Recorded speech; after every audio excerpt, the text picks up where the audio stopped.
నమస్తే welcome to Amman news. This is Ankita. నేను ఈరోజు ఒక ఇంట్రెస్టింగ్ టాపిక్తో అండ్ ఇంట్రెస్టింగ్ గెస్ట్తో మీ ముందుకు వచ్చేసాను. ప్రతి ఒక్క జీవితంలో ఒక లోపం అంటూ ఉంటుంది. కానీ కొంతమంది ఏం చేస్తున్నారంటే ఆ లోపానికి భయపడి అసలు మేము ఫర్దర్గా ఫ్యూచర్లో ముందుకు వెళ్ళలేము, మమ్మల్ని ఎవరో ఒకరు ఏదో ఒక క్వశ్చన్ చేస్తారు మాకున్న లోపాన్ని బట్టి అని చాలామంది బ్యాక్ స్టెప్ వేస్తూ ఉంటారు. అలాగే చాలామంది వాళ్ళ జీవితంలో సక్సెస్ని పొందలేమని చెప్పి కూడా చాలామంది సూసైడ్ చేసుకోవడం అట్లాంటివి జరుగుతూ ఉంటాయి. అయితే కొంతమంది అలా ఉండరు.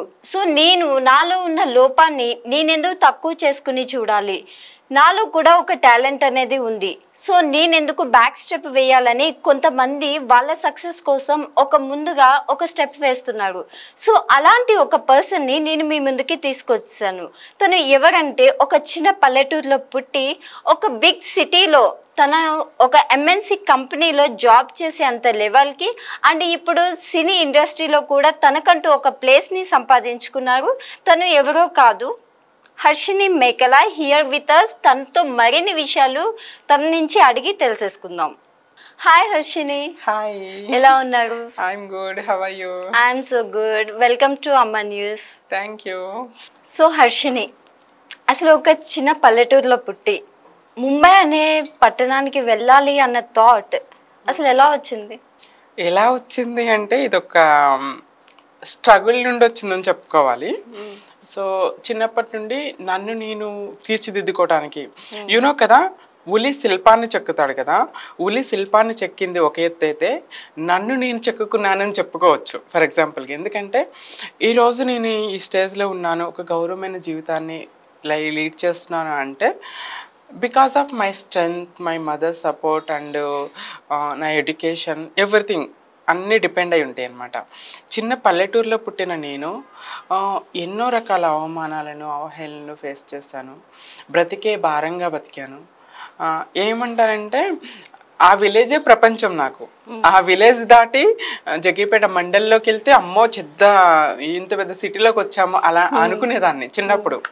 సో ప్రపంచంలో నేను ఒక్కదాన్ని అలా పుట్టాను. నా ఇల్లు నా ఊరే నాకు ప్రపంచం. అలాంటి దాన్ని ముంబై వరకు వెళ్ళి అక్కడి వరకు ఉన్నాను అంటే నా మనసులో పడ్డ నా స్ట్రగుల్స్ కానీ, అమ్మాయిగా మారాలనే నా జిజ్ఞాస, అంటే బై బర్త్ చిన్నప్పటి నుండి నేను ఏం చేయాలి, ఏం చేయలేకపోతున్నాను, ఏమి మిస్ అయింది, ఏం కావాలి నాకు అనేదాన్ని వెతుక్కుంటే నా అన్వేషణ సాగింది. అలా అన్వేషణలోనే ఆ పల్లెటూరు నుండి ముంబై వరకు ప్రయాణం సాగిందని చెప్పుకోవచ్చు. ఓకే, అసలు ఇంత చక్కగా అమ్మాయిలాగా అవుతా అని ఎప్పుడైనా చిన్నప్పుడు అనుకున్నారా? అసలు నెవర్ ఎక్స్పెక్ట్ చేయలేదండి, ఎక్స్పెక్టే చేయలేదు. కాకపోతే చిన్నప్పుడు నేను చిన్న వయసులో ఉన్నప్పుడు అక్క బట్టలు వేసుకొని అమ్మ సారీ చుట్టుకొని నన్ను నేను అద్దంలో చూసుకొని మురుసుకునేదాన్ని. ఓ నేను ఎంత అందంగా ఉన్నాను చూడండి, నాకు సారీ అంత బాగుంది, ఎందుకు నాకు అబ్బాయి డ్రెస్సులు వేస్తున్నారు, అక్క ఫ్రాక్ నాకు ఎంత అందంగా ఉంది అని మురుసుకునేదాన్ని చిన్నప్పుడు. కానీ ఇప్పుడు ఇంత అందంగా తయారవుతాను, లాట్ ఆఫ్ సర్జరీస్ వచ్చాయి. దేవుడు ఏదైతే లోపాన్ని పెట్టాడో చిన్నప్పుడు, అంటే బికాస్ ఆఫ్ నేను ట్రాన్స్ అంటే నాకు పుట్టుకతో అమ్మాయి మనసు, అమ్మాయి హార్మోన్స్, అమ్మాయిలాగే బిహేవియర్, అమ్మాయి కోరికలు అన్నీ వచ్చాయి. కానీ అమ్మాయి శరీరం మాత్రం రాలేదు కదా. కానీ నన్ను నేను అమ్మాయి శరీరాన్ని తెచ్చుకోగలను, కంప్లీట్ అమ్మాయి అవ్వగలను అని చెప్పేసి ఐ నెవర్ ఎక్స్పెక్ట్, నేను లైఫ్లో ఎక్స్పెక్టే చేయలేదు. ఇది బికాస్ ఆఫ్ మన టెక్నాలజీ అని చెప్పుకోవచ్చు. ఎందుకంటే ఒకప్పటి కాలంలో ట్రాన్స్జెండర్స్కి సర్జరీస్ ఉండేవి కాదు. పెళ్ళికి పనికి రాకుండా ఉండేవాళ్ళు, ఐ మీన్ పెళ్లి చేసుకోకుండా రాజుల కాలంలో రాజు దగ్గర సలహాదారునిగా, రాణికి పనిచేసే సలహా గత్తి కదా, రాణిల దగ్గర రాజుల దగ్గర పనిచేస్తూ ఉండేవాళ్ళు ట్రాన్స్జెండర్స్. అప్పట్లో సర్జరీస్ ఉండేవి కాదు. కానీ వాళ్ళకి స్త్రీ అవయవం లేకపోవటం వల్ల వాళ్ళు ఫిజికల్గా అబ్బాయిలతో రిలేషన్షిప్లో ఉండటానికి కానీ పెళ్లి చేసుకోవటానికి కానీ అవకాశం ఉండేది కాదు. కాబట్టి రాజుల దగ్గర రాణిల దగ్గర ఉంటే వాళ్ళు శారీరకంగా ఎవరితో కలవలేరు. కాబట్టి అప్పట్లో రాజులు ఏం చేసేవాళ్ళంటే భటుల్ని ఎవరైనా అబ్బాయిల నుంచి వెళ్తే రాజు ఎక్కడన్నా దేశాల మీద వెళ్ళిపోయినప్పుడు వాళ్ళు శరీర కోరికలు తీర్చుకోవడానికి ఒకవేళ అబ్బాయిల్ని యూజ్ చేసుకుంటారేమో అనే ఒక చిన్న అనుమానంతో ట్రాన్స్ వాళ్ళకి తోడుగా కాపలాగా ఉంచి వెళ్ళే వాళ్ళు అని కూడా నేను విన్నాను. మేబీ నేను రాంగ్ అయ్యి ఉండొచ్చు, కానీ నాకు తెలిసిన ఇన్ఫర్మేషన్ ఇదనమాట. అలా అప్పటి కాలంలో ట్రాన్స్జెండర్స్ రాజుల కాలంలో ఉండేవాళ్ళు. తర్వాత రాను రాను ఏంటంటే దాయం నిర్మాణాలు వచ్చాయి. తర్వాత టెక్నాలజీ డెవలప్ అవ్వటం వల్ల సర్జరీస్ వచ్చాయి, బ్రెస్ట్ ఇంప్లాంట్ సర్జరీ. ఇప్పుడు ఆ ట్రాన్స్ అనే కదా, అమ్మాయిలు కూడా బ్రెస్ట్ ఇంప్లాంట్ సర్జరీస్ చేసుకుంటున్నారు. So complete female sex reassignment surgery అనేది వచ్చింది. సో సెక్స్ రీఅసైన్మెంట్ సర్జరీ అనేది ఒక వరం అని చెప్పుకోవచ్చు. ఎందుకంటే కంప్లీట్ ఫీమేల్, నేను కంప్లీట్ ఫీమేల్ అవ్వగలిగాను, నేను అందంగా ఉండగలిగాను. చిన్నప్పుడు దేవుడు ఏదైతే లోపాన్ని చేశాడో ఆ లోపాన్ని అధిగమించి ఐ లుక్ లైక్ యూ, నీలాగా నువ్వైతే నేను ఎంత అందంగా ఉన్నానని మురిసిపోతావో, సేమ్ లైక్ మీ, నేను కూడా నేను ఎంత అందంగా ఉన్నాను. సో అమ్మాయిలకి పోటీగా ఉన్నాను నేను. మీరు అసలు చూడ్డానికైతే అలా ఏం కనిపించట్లేదు. ఐ ఫీల్ చాలా తెలుగింటి అమ్మాయి లాగా ఎంత చక్కగా అండ్ మోడర్న్ గా కూడా చాలా అందంగా ఉన్నారు. నాకు మోడర్న్ గా ఉండటమే చాలా ఇష్టం. ఎందుకంటే ఐ స్టేడ్ ఇన్ ముంబైలో నేను అరౌండ్ గా 6 to 7 years ఐ స్టేడ్ కదా. వెస్టర్న్ కల్చర్ నాకు చాలా ఇష్టం. స్కర్ట్లు వేసుకోవటం, ఫ్రాక్లు వేసుకోవటం, కానీ 1 pieces వేసుకోవటం. I love western wear. I would like to wear western wear. I show you my pics, చూపిస్తా మీకు. వెస్టర్న్ వేర్ చాలా ఇష్టం, కానీ ట్రెడిషనల్ గా ఇంకా మన తెలుగు ప్రజలు ట్రెడిషనల్ సాంప్రదాయాన్ని ఇష్టపడతారు కాబట్టి ఇక్కడ హాఫ్ సారీస్ వీటికి ప్రిఫర్ చేస్తుంటాం. కానీ డిపెండ్స్ మనం వెళ్ళే ప్రదేశాన్ని బట్టి డ్రెస్సింగ్ అనేది మారుతూ ఉంటుంది. సో హర్షిని, నేను మీరు ఒక ట్రాన్స్ అని ఇంట్రడ్యూస్ చేయకముందే మీరే చెప్తున్నారు ట్రాన్స్ అని. సో అసలు మీకు ఏ ఏజ్లో అనిపించింది ట్రాన్స్ అవ్వాలి అని? Okay, very good question. ఏజ్తో సంబంధం లేదండి. I was by birth trans అని చెప్పుకోవచ్చు నేను క్లియర్గా. చాలా మందికి ఒక అపోహ ఉంది సొసైటీలో. మీరు అడిగిన క్వశ్చన్తో ఈ అపోహ పోవచ్చు అనుకుంటున్నాను. ఎందుకంటే చాలామంది సొసైటీలో ఏమనుకుంటారంటే, వీళ్ళు కొంచెం వయసు వచ్చాక అమ్మాయి బట్టలు వేసేసుకుంటారు, పుట్టుకతో అబ్బాయిలే ట్రాన్స్జెండర్గా మారుతారు, అబ్బాయిలే అమ్మాయి బట్టలు వేసుకుంటారు, అబ్బాయిలే కొంచెం ఏజ్ వచ్చిన తర్వాత ఫీలింగ్స్ వల్ల అమ్మాయిలు ట్రాన్స్గా మారుతారు అని ఒక అపోహ ఉంది. కానీ ఇది చాలా వరకు తప్పు. ఎందుకంటే అలా ఫీలింగ్స్ వల్ల మారిన వాళ్ళు వెరీ ఫ్యూ పీపుల్ ఉంటారు, వెరీ ఫ్యూ పీపుల్, అసలు ఉండరని కాదు. కానీ నిజమైన ట్రాన్స్ అంటే ఏంటంటే బై బర్తే. మనకి ఏ వయసు తెలియని వయసులో నుండే మనకి నాలెడ్జ్ చిన్న వయసు అండి, మనకి 7-8 years ఏజ్ ఉన్నప్పుడు మనకి ఏం ప్రపంచం తెలుస్తుంది? ఏమీ తెలియదు. మనకి తెలియని వయసులో ప్రపంచం తెలియని ఆటపాటలతో సంతోషంగా ఉండాల్సిన ఆ వయసులోనే బాధ. నాకెందుకు, నేను అబ్బాయిని కాదు, నాకు అబ్బాయి డ్రెస్సులు ఎందుకు వేస్తున్నారు, నేను అమ్మాయిని, నాకు ఫ్రాక్స్ వేయాలి, స్కూల్కి అమ్మాయిలాగా వెళ్ళాలి, నేను అబ్బాయిలాగా ఎందుకు వెళ్తున్నా, నేను అమ్మాయిల పక్కన కూర్చోవాలి, అబ్బాయిల పక్కన ఎందుకు కూర్చుంటున్నా, ఇలాంటి క్వశ్చన్ మార్క్స్ అన్ని ఆ ఏజ్లోనే స్టార్ట్ అయినాయి. 7 years 8 years ఏజ్లో ఉన్న సెకండ్ క్లాస్లో ఉన్నప్పుడు. ఆ ఫీలింగ్స్ మీకు వచ్చినప్పుడు ఇంట్లో షేర్ చేసుకున్నారా?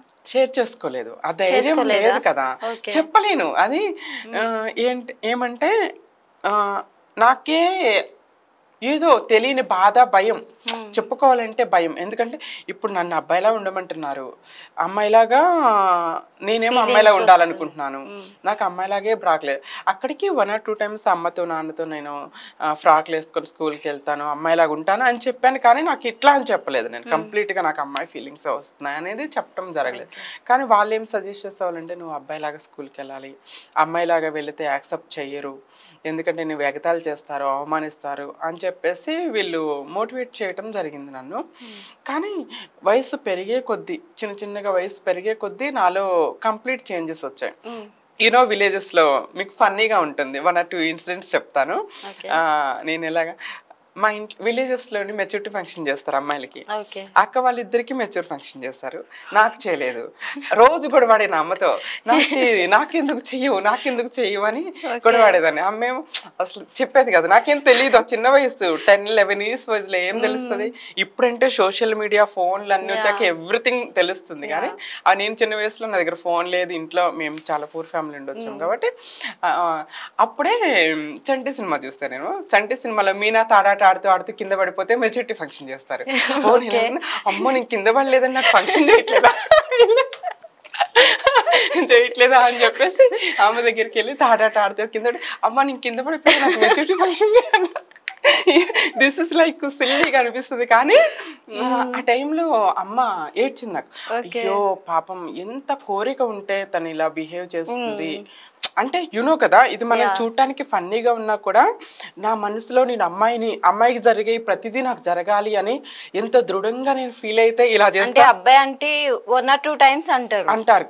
కానీ అమ్మాయికి జరిగే ప్రతిదీ ఫీలింగ్స్ ఉండడం వలన అమ్మాయికి జరిగేది ప్రతిదీ నాకు జరగాలి. ఎందుకంటే I feel I'm a female, నేను అమ్మాయిని, నాకు అమ్మాయికి జరిగే ప్రతిదీ నాకు జరగాలి అని ఫీల్ అయ్యేదాన్ని. అసలు అట్లానే వయసు పెరుగుతుంది. అమ్మ అప్పుడు ఏడ్చింది. అమ్మకి అప్పటి నుండి నా మీద కొంచెం అనుమానం స్టార్ట్ అయింది. అప్పటి వరకు తెలియని వయసు, ఇంకా ఫ్రాక్లు వేసుకుంటాను, ఇది వేసుకుంటాను, గొడవ చేస్తుంది అనుకునేది. కానీ అప్పటి నుండి ఒక చిన్న అనుమానం స్టార్ట్ అవుతుంది. ఎందుకు ఇంత స్ట్రాంగ్గా అమ్మాయికి జరగాలని కోరుకుంటుందని ఒక చిన్న అనుమానం వచ్చింది అమ్మకి. అలానే వయసు పెరుగుతూ ఉన్న కొద్దీ నేనేం చేసిందంటే చిన్నప్పుడు అమ్మాయిలతో ఆడుకునేదాన్ని. అష్టాచెమ్మ, తొక్కుడు బిళ్ళ, ఇవన్నీ ఉంటాయి కదా మన ఆటలు, ఆడపిల్లల ఆటలు, ఇవే ఆడుకునేదాన్ని. అబ్బాయిలతో ఉండేదాన్ని కాదు, అబ్బాయిలతో కలిసేదాన్ని కదా అనమాట. అందరు ఎగతాలు చేసేవాళ్ళు. ఆడంగివాడు, 0.5 రేకులో, విలేజెస్ లో భయంకరం పద. అయినా కేర్ చేసేదాన్ని.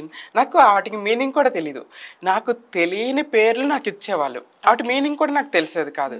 సో అయినా కూడా నేను జస్ట్ అయ్యేదాన్ని. ఎందుకంటున్నారో నాకు అర్థం కాక నాకు నేను మూవ్ అయ్యేదాన్ని. అట్లా మళ్ళీ ఇష్టపడేదాన్ని. అప్పటికప్పుడు ఏడ్చుకునేదాన్ని, మళ్ళీ రెగ్యులర్ అయ్యేది. ఇంట్లో పనులు కూడా నేను గిన్నెలు క్లీన్ చేయటము, ఇల్లు రోడటం, ఈ విలేజెస్లో కదా కల్లాపు చల్లి ముగ్గులు పెట్టడం, ఇలాంటి పనులన్నీ చేస్తూ ఉండేదాన్ని అనమాట. సో దట్టే అక్కలిద్దరికి పెళ్ళి అయిపోయింది. ఇంకా అమ్మ పొలం పనికి వెళ్తుంది అనమాట. ఇంకా నేననమాట అప్పుడు 8th క్లాస్కి వచ్చి ఉంటాను. మేబీ అంటే 13 years ఉంటాయి 8th class అంటే. 13 years ఆ ఏజ్లో ఉన్నప్పుడు ఏంటంటే రోజు అబ్బాయి డ్రెస్లో నాకు ఈ పనులు చేస్తుంటే చిరాగ్గా ఉంది. మనకి ముచ్చటగా ఉంటుంది కదా. ఇప్పుడు లంగావనియో శారీ కట్టుకొని కల్లాపు చల్లి కూర్చొని ముగ్గులు పెడుతుంది, చూడటానికి ఎంత ముచ్చటగా ఉంటుంది. ఆడతను ఇందాక మీరు అన్నారుగా పక్క తెలుగింటి ఆడపిల్లలాగా. సో నేను అబ్బాయి డ్రెస్లో ఏం చేస్తానులే, చక్కగా తెలుగింటి అమ్మాయిలాగా రెడీ అయిపోయి చక్కగా ముగ్గులు పెడదాం, కల్లాపు చల్లుదామని చెప్పేసి శుభ్రంగా కల్లాపు చల్లి ముగ్గులు పెట్టేసి బౌల్స్ క్లీన్ చేసి అన్ని పనులు చేస్తున్నాను. చుట్టుపక్కల జనాలు అందరూ వచ్చేసి అమ్మ ఏంటి చీర కట్టేసుకుంది డైరెక్ట్ మీరే కట్టేసుకున్నారు. మీ మదర్ లేదు. నేను ఇట్లా చూడగానే ఇట్లా పట్టేస్తా. చిన్నప్పుడే చీరలు కట్టుకునేదాన్ని. అంటే అప్పటి వరకు ఏమయ్యేదంటే నాకు 6th class నుండి కూడా నేను అమ్మ వాళ్ళు ఎవరు లేనప్పుడు అమ్మ శారీస్ ఇంట్లో కట్టుకోవడం, డోర్లు వేసేసుకొని ఇంట్లో కట్టుకోవటం, అలా 2-3 చూడటం, నన్ను నేర్పించడం, అలాంటివి కూడా జరిగింది అనమాట. కట్టుకునేదాన్ని నేను. అమ్మ వాళ్ళు అక్క వాళ్ళు కట్టుకునేటప్పుడు చూసేదాన్ని కదా, ఈజీగా పట్టేసేదాన్ని. నాకు నేను కట్టేసుకుంటా. దొంగతనంగా కట్టుకునేదాన్ని కదా, ఇంకెవరే హెల్ప్ అడగలను అప్పుడు ఆ ఏజ్ లో. సో అలా నేనే కట్టుకొని అప్పటి వరకు అందరూ చూడలేదు. ఎవరో ఒకళ్ళిద్దరు దొంగతనంగా కట్టుకున్నప్పుడు చూసేవాళ్ళు, కానీ అప్పుడు కట్టుకొని బయటకు వచ్చి తిరగటం. అందరూ వచ్చి చూసేసి దెయ్యం పట్టింది అనేసి భూత వైద్యుల దగ్గర తీసుకెళ్లారు నన్ను. సీరియస్లీ ప్రపంచంలో ఎంత మంది మహానుభావులు ఉన్నారంటే ఇప్పటికి భూత వైద్యులు, అంటే దొంగ స్వాములు బ్రతుకుతున్నారు అంటే అలాంటి మనుషుల వల్లే అనిపించింది. అలాంటి వాళ్ళు ఆ దొంగ స్వాములు చెప్పేది నిజం అనుకుంటారు, కానీ నేను చెప్పే ఎగ్జాంపుల్ తెలిస్తే కొంతమంది అన్న మారతారేమో. ఆ దొంగ స్వామి దగ్గర తీసుకెళ్లి చీర కట్టేసుకుంటుంది అమ్మాయిలాగా, స్కూల్కి వెళ్ళి వచ్చేసి అమ్మాయిలా తిరుగుతుందంటే ఆయన ఇంకా మహానుభావుడు. అసలు నన్ను అడగాలి, ఎందుకు కట్టుకుంటున్నావు, ఏం చేస్తున్నావు, ఎందుకు కట్టుకోవాలనిపించింది, అసలు ఎందుకు నువ్వు అని నన్ను అడగల. వెంటనే యాప్ మండలు తీసేసుకొని కొట్టేసేసి ఏం స్కూల్ నుండి వస్తుంటే దెయ్యం పట్టేస్తుంది, దెయ్యం పేరు కూడా చెప్పాడు. ఏదో దెయ్యం పట్టేసింది, ఆ కోరికలు తీరకుండా చనిపోయింది, అందుకే తినలోకి వచ్చేస్తుంది, మీరు అది చేయండి, పూజలు చేయండి. అయ్యో దేవుడా, చాలా మనసులో నవ్వుకున్న పైకి కూడా నవ్వలేను. నాకు మాత్రమే తెలుసు. అప్పుడు గట్టిగా అరిసి, అరే నాకు ఏ దెయ్యం పట్టలేదు, దిస్ ఇస్ మై రియాలిటీ. రోజు నేను మీ అందరి ముందు డ్రెస్ వేసుకొని చేసేది అది acting. This is my reality, నేను అమ్మాయిని, ఇది నా రియాలిటీ, నాకు ఏ దెయ్యం పట్టలేదని గట్టిగా అరిసి చెప్పాలనిపించేది. కానీ ఆ ఏజ్ లో భయం ఉంటది కదా, అందులో విలేజెస్ లో ఆ భయం నన్ను నిజాన్ని కప్పేస్తుంది అనమాట. ఇంకా తర్వాత అలాంటి ఇన్సిడెంట్స్ చాలా జరిగినాయి చిన్నప్పుడు. ఇంకా విలేజ్ లో మీరు ఏ ఏజ్ నుండి అన్నారు కాబట్టి, చిన్న వయసు నాకే తెలియని చిన్న వయసు 7-8 years ఏజ్ ఉన్నప్పటి నుండి కూడా అమ్మాయిగా మారాలనే కోరిక, ఆ కోరిక దృఢపడటం వల్ల ఈ రోజు కంప్లీట్ అమ్మాయిలాగా మారి మీ ముందుకు వచ్చున్నా. ఓకే హర్షిని, చిన్నప్పుడు అయ్యాను అని చెప్తున్నారు కదా, ఈ ఫీలింగ్స్ అనేవి స్టార్ట్ అయినాయి అని. సో మీకు చిన్నప్పుడు తెలుసా, అంటే ఒక ట్రాన్స్ అంటే మన సమాజంలో ఎలా ఉంటుంది అంటే వాళ్ళంతా వాళ్ళు ఓన్గా బ్రతకాలి అన్న కూడా చాలా భయపడుతూ ఉంటారు. సో సమాజంలో వాళ్ళని చాలా ఒక చిన్న చూపు చూస్తారు. సో నీకు ఆ ఏజ్లో అనిపించిందా, నేను ఫర్దర్గా ఇన్ ఫ్యూచర్ నేను ఒక ట్రాన్స్ లాగా చేంజ్ అయితే నేను ఇట్లాంటివి ఫేస్ చేయాలి అని ఎప్పుడైనా అనిపించిందా? అంటే ఆ ఏజ్లో మీకు తెలుసా అవన్నీ ఓకే అనుకుని మీ సెల్ఫ్ని ఇట్లా చేసుకున్నారా? అంటే ఒక ఏజ్ వచ్చిన తర్వాత నాకు తెలిసింది. చిన్న వయసులో మాత్రం అలా ఏమనిపించేది కానీ నాకు నేను భయమేసేది. ఎందుకంటే ఐ డోంట్ నో, నేను విలేజ్ అట్మాస్ఫియర్‌లో పెరిగాను. ప్రపంచం నాకు తెలీదు. ఆహ్, ప్రపంచంలో నేను ఒక్కదాన్నే అలా పుట్టానేమో, అందరూ నార్మల్‌గానే ఉన్నారే, నేను మాత్రమే డిఫరెంట్‌గా పుట్టానేమో అనే ఒక ఫీల్ ఉండేది నాకు. సో ఆ ఏజ్‌లో నాకు తెలీదనమాట. నేను మాత్రమే అలా పుట్టానేమో, అందరూ నార్మల్‌గానే ఉన్నారేమో అనే ఒక భయం ఉండేది నాకు. నాకు తెలియకుండానే పిల్లలందరూ నన్ను ఎగతాళి చేస్తున్నారు, అసహించుకుంటున్నారు. అబ్బాయిలు కామెంట్స్ చేస్తున్నారు. నేను అమ్మాయిలతో ఉండలేకపోతున్నా, అబ్బాయిలతో ఉండలేకపోతున్నా కంప్లీట్‌గా. దేవుడు నాకు యాతన అనిపించేది. నాకు నేనే ఇన్‌సైడ్ ఐ ఫీల్ గిల్టీ అనిపించేది. ఎందుకు నాకు ఈ జన్మ? నేను చేసిన తప్పేంటి? నేను చేసిన పాపం ఏంటి? నేను చేయని తప్పుకి దేవుడు నాకు ఎందుకు శిక్ష విధించాడు? దేవుడు కనిపిస్తే కోర్టు ముందులో నించోబెట్టి నాకు న్యాయం చెప్పు అని అనిపించేది. అలానే అదే బాధ, అదే నాలో నేను అంతర్మదనం అయిపోయేదాన్ని. ఎవరితో షేర్ చేసుకునేదాన్ని కాదు, ఎవరితో చెప్పేదాన్ని కాదు. కానీ నాకు తెలీదు ట్రాన్స్ కమ్యూనిటీ ఎట్లా. కానీ my mom knows, I think. అమ్మ ప్రపంచం చూస్తుంది కదా. నేను చిన్న వయసు కాబట్టి అమ్మ ట్రాన్స్ని కొంతమందిని స్ట్రీట్స్లో బెగ్గింగ్ అట్లా చేసే వాళ్ళని చూస్తుంది కాబట్టి అమ్మ తెలుసు. కాబట్టి అమ్మ ఏం చెప్పేదంటే, నేను 7th క్లాస్లో ఒకసారి స్కూల్ మానేస్తా చదువుకోనని చెప్పాను. 9thలో ఒకసారి, చాలాసార్లు పిల్లలు నన్ను ఎగతాళి చేయడం వల్ల నేను చదువుకోను, స్కూల్కి వెళ్ళనని మారం చేస్తాను అమ్మతో. కానీ అమ్మ నాకు మోటివేట్ చేస్తుందని చేసేవాళ్ళు అన్నమాట. నువ్వు చదువుకోవాలి, గౌరవంగా బతకాలి, నువ్వు చదువులేకపోతే ఫ్యూచర్లో ముందుకెళ్ళలేవు, అలా మారుతానేమోనన్న అమ్మ భయంతో నన్ను మోటివేట్ చేస్తుంది అనమాట. అలా ఉన్నప్పుడు నాకు డిగ్రీలోకి వచ్చినాక ఐ సీన్ కొంతమంది ట్రాన్స్ బేక్ చేసుకునే వాళ్ళు ఒకళ్ళిద్దరు పరిచయం అనమాట. సో ఐ ఫీల్, నాకు బాధ అనిపించింది. నేను అలా ఉండకూడదు, ఒకవేళ నేను అలా బేకింగ్ అలాంటివి చేయకూడదు, గౌరవంగా బ్రతకాలి అనే ఆలోచన మీరు అన్నది అప్పుడు వచ్చింది నాకు, ఒక ఏజ్కి వచ్చినాక. ఇప్పుడు చిన్నప్పటి నుంచి కూడా కాలేజ్ అంటున్నారు కదా, కాలేజ్ వరకు కూడా మీ డ్రెస్సింగ్ స్టైల్ అనేది అలానే ఉందా? అబ్బాయి లాగా, ఒక మేల్ లాగా, కంప్లీట్ మేల్ లాగా ఉండేవారు. కంప్లీట్ మెయిల్ లాగా ఉండేదాన్ని కాదు. అంటే ఒక అమ్మాయికి అబ్బాయి డ్రెస్ వేస్తే ఎలా ఉంటారో అలానే ఉండేదాన్ని. ఐ మీన్, కానీ అబ్బాయి డ్రెస్ లో way of walking, way of talking, way of behaviour, everything అలాగే. నాకు స్కిన్ మీద హెయిర్ కూడా రాలేదన్నమాట ఎప్పుడు. కానీ ఎవ్రీబడి నన్ను రికగ్నైజ్ చేసేవాళ్ళు చూడగానే, అందరూ అబ్బాయి కాదు అమ్మాయి కాదు, షీఈస్ డిఫరెంట్ అని ప్రతి వ్యక్తి చూడగానే నన్ను నోటీస్ చేసేవాడు. కానీ నేను అమ్మాయిలాగా వెళ్ళాలి అనుకునే దాన్ని, కానీ అప్పుడు ఎడ్యుకేషన్ ఇంపార్టెంట్ నాకు. అమ్మాయిలాగా వెళ్తే అవమానాలు. అప్పట్లో అంత మనకి నాలెడ్జ్ జడ్జ్మెంట్ ఇవన్నీ కూడా తర్వాత ఎప్పుడో మనకి 2014, 12, 2017లో ఇప్పుడు మనకి చట్టాలు ఇవన్నీ వస్తున్నాయి ఇప్పుడు రీసెంట్గా. అప్పట్లో మనకి ట్రాన్స్కి ఎడ్యుకేషన్ ఫెసిలిటీస్ లేవు, మనం చదువుకుంటున్న రోజుల్లో ఎడ్యుకేషన్ ఫెసిలిటీస్ లేవు, ఎంప్లాయ్మెంట్ ఫెసిలిటీస్ లేవు. అప్పుడు ఒకవేళ నేను అమ్మాయిలాగా వెళ్తే నా స్కూల్ డ్రాప్ అవుట్ అయిపోయేది. కాబట్టి నేను చదువుకోవాలి, అమ్మ మాట వినాలి, నేను చదువుకోవాలి అంటే నేను అడ్జస్ట్ అవ్వాలి, అబ్బాయిలాగే అడ్జస్ట్ అయ్యి నేను స్టడీ కంప్లీట్ చేయాలి. ఒకవేళ నేను ఏదన్నా డెసిషన్ తీసుకోవాలంటే నా స్టడీ కంప్లీట్ అయిపోయాక నేను డెసిషన్ తీసుకోవాలి. ఎందుకంటే ఇప్పుడు మిడిల్లో నేను డ్రాప్ అయిపోయి వెళ్ళాను కమ్యూనిటీలోకి అంటే ఎడ్యుకేషన్ ఉండదు. ఎడ్యుకేషన్ లేకపోతే నా లైఫ్. అమ్మ illiterate, but she know the value of education. తను నాకు టీచ్ చేస్తుంది, చదువుకుంటే లైఫ్ ఎలా ఉంటుంది, చదువు లేకపోతే మన లైఫ్ ఎలా ఉంటుంది, ఇలా నాకు అమ్మ ఎడ్యుకేషన్ వాల్యూ గురించి చెప్తా ఉండేది అనమాట. అలా నేను చదువుకోవాలి అని తపన, నా స్టడీ కంప్లీట్ చేయాలి, గౌరవంగా బ్రతకాలనే కోరిక, ఆలోచన ముందు నేను అమ్మాయిగా మారాలి, ట్రాన్స్ కమ్యూనిటీలోకి వెళ్ళాలి అనే ఆలోచననే పక్కన పెట్టాను. కొంచెం పోస్ట్ పని చేసుకున్నా. వెళ్ళాలని ఆశ, కోరిక ఉండేది పరిగెత్తాలని, కానీ పోస్ట్ పని చేసుకున్న కోరికలు, అమ్మాయిగా మారాలన్న కోరిక, అమ్మాయి డ్రెస్ వేసుకోవాలన్న కోరికని నన్ను నేను అణుచుకొని నాలో నేను బాధపడుతూ కూడా నా ఎడ్యుకేషన్ కోసం కంట్రోల్ చేసుకునేదాన్ని. సో హర్షిని, మీకు ఎన్ని లాంగ్వేజెస్ తెలుసు? అంటే ఎలా అంటే నేను అడిగే క్వశ్చన్, మీరు స్టడీ వైజ్గా అంటే తెలుగు మీడియం చదివారు అని చాలా ఇంటర్వ్యూస్లో చెప్పారు అని మాకు కూడా తెలుసు.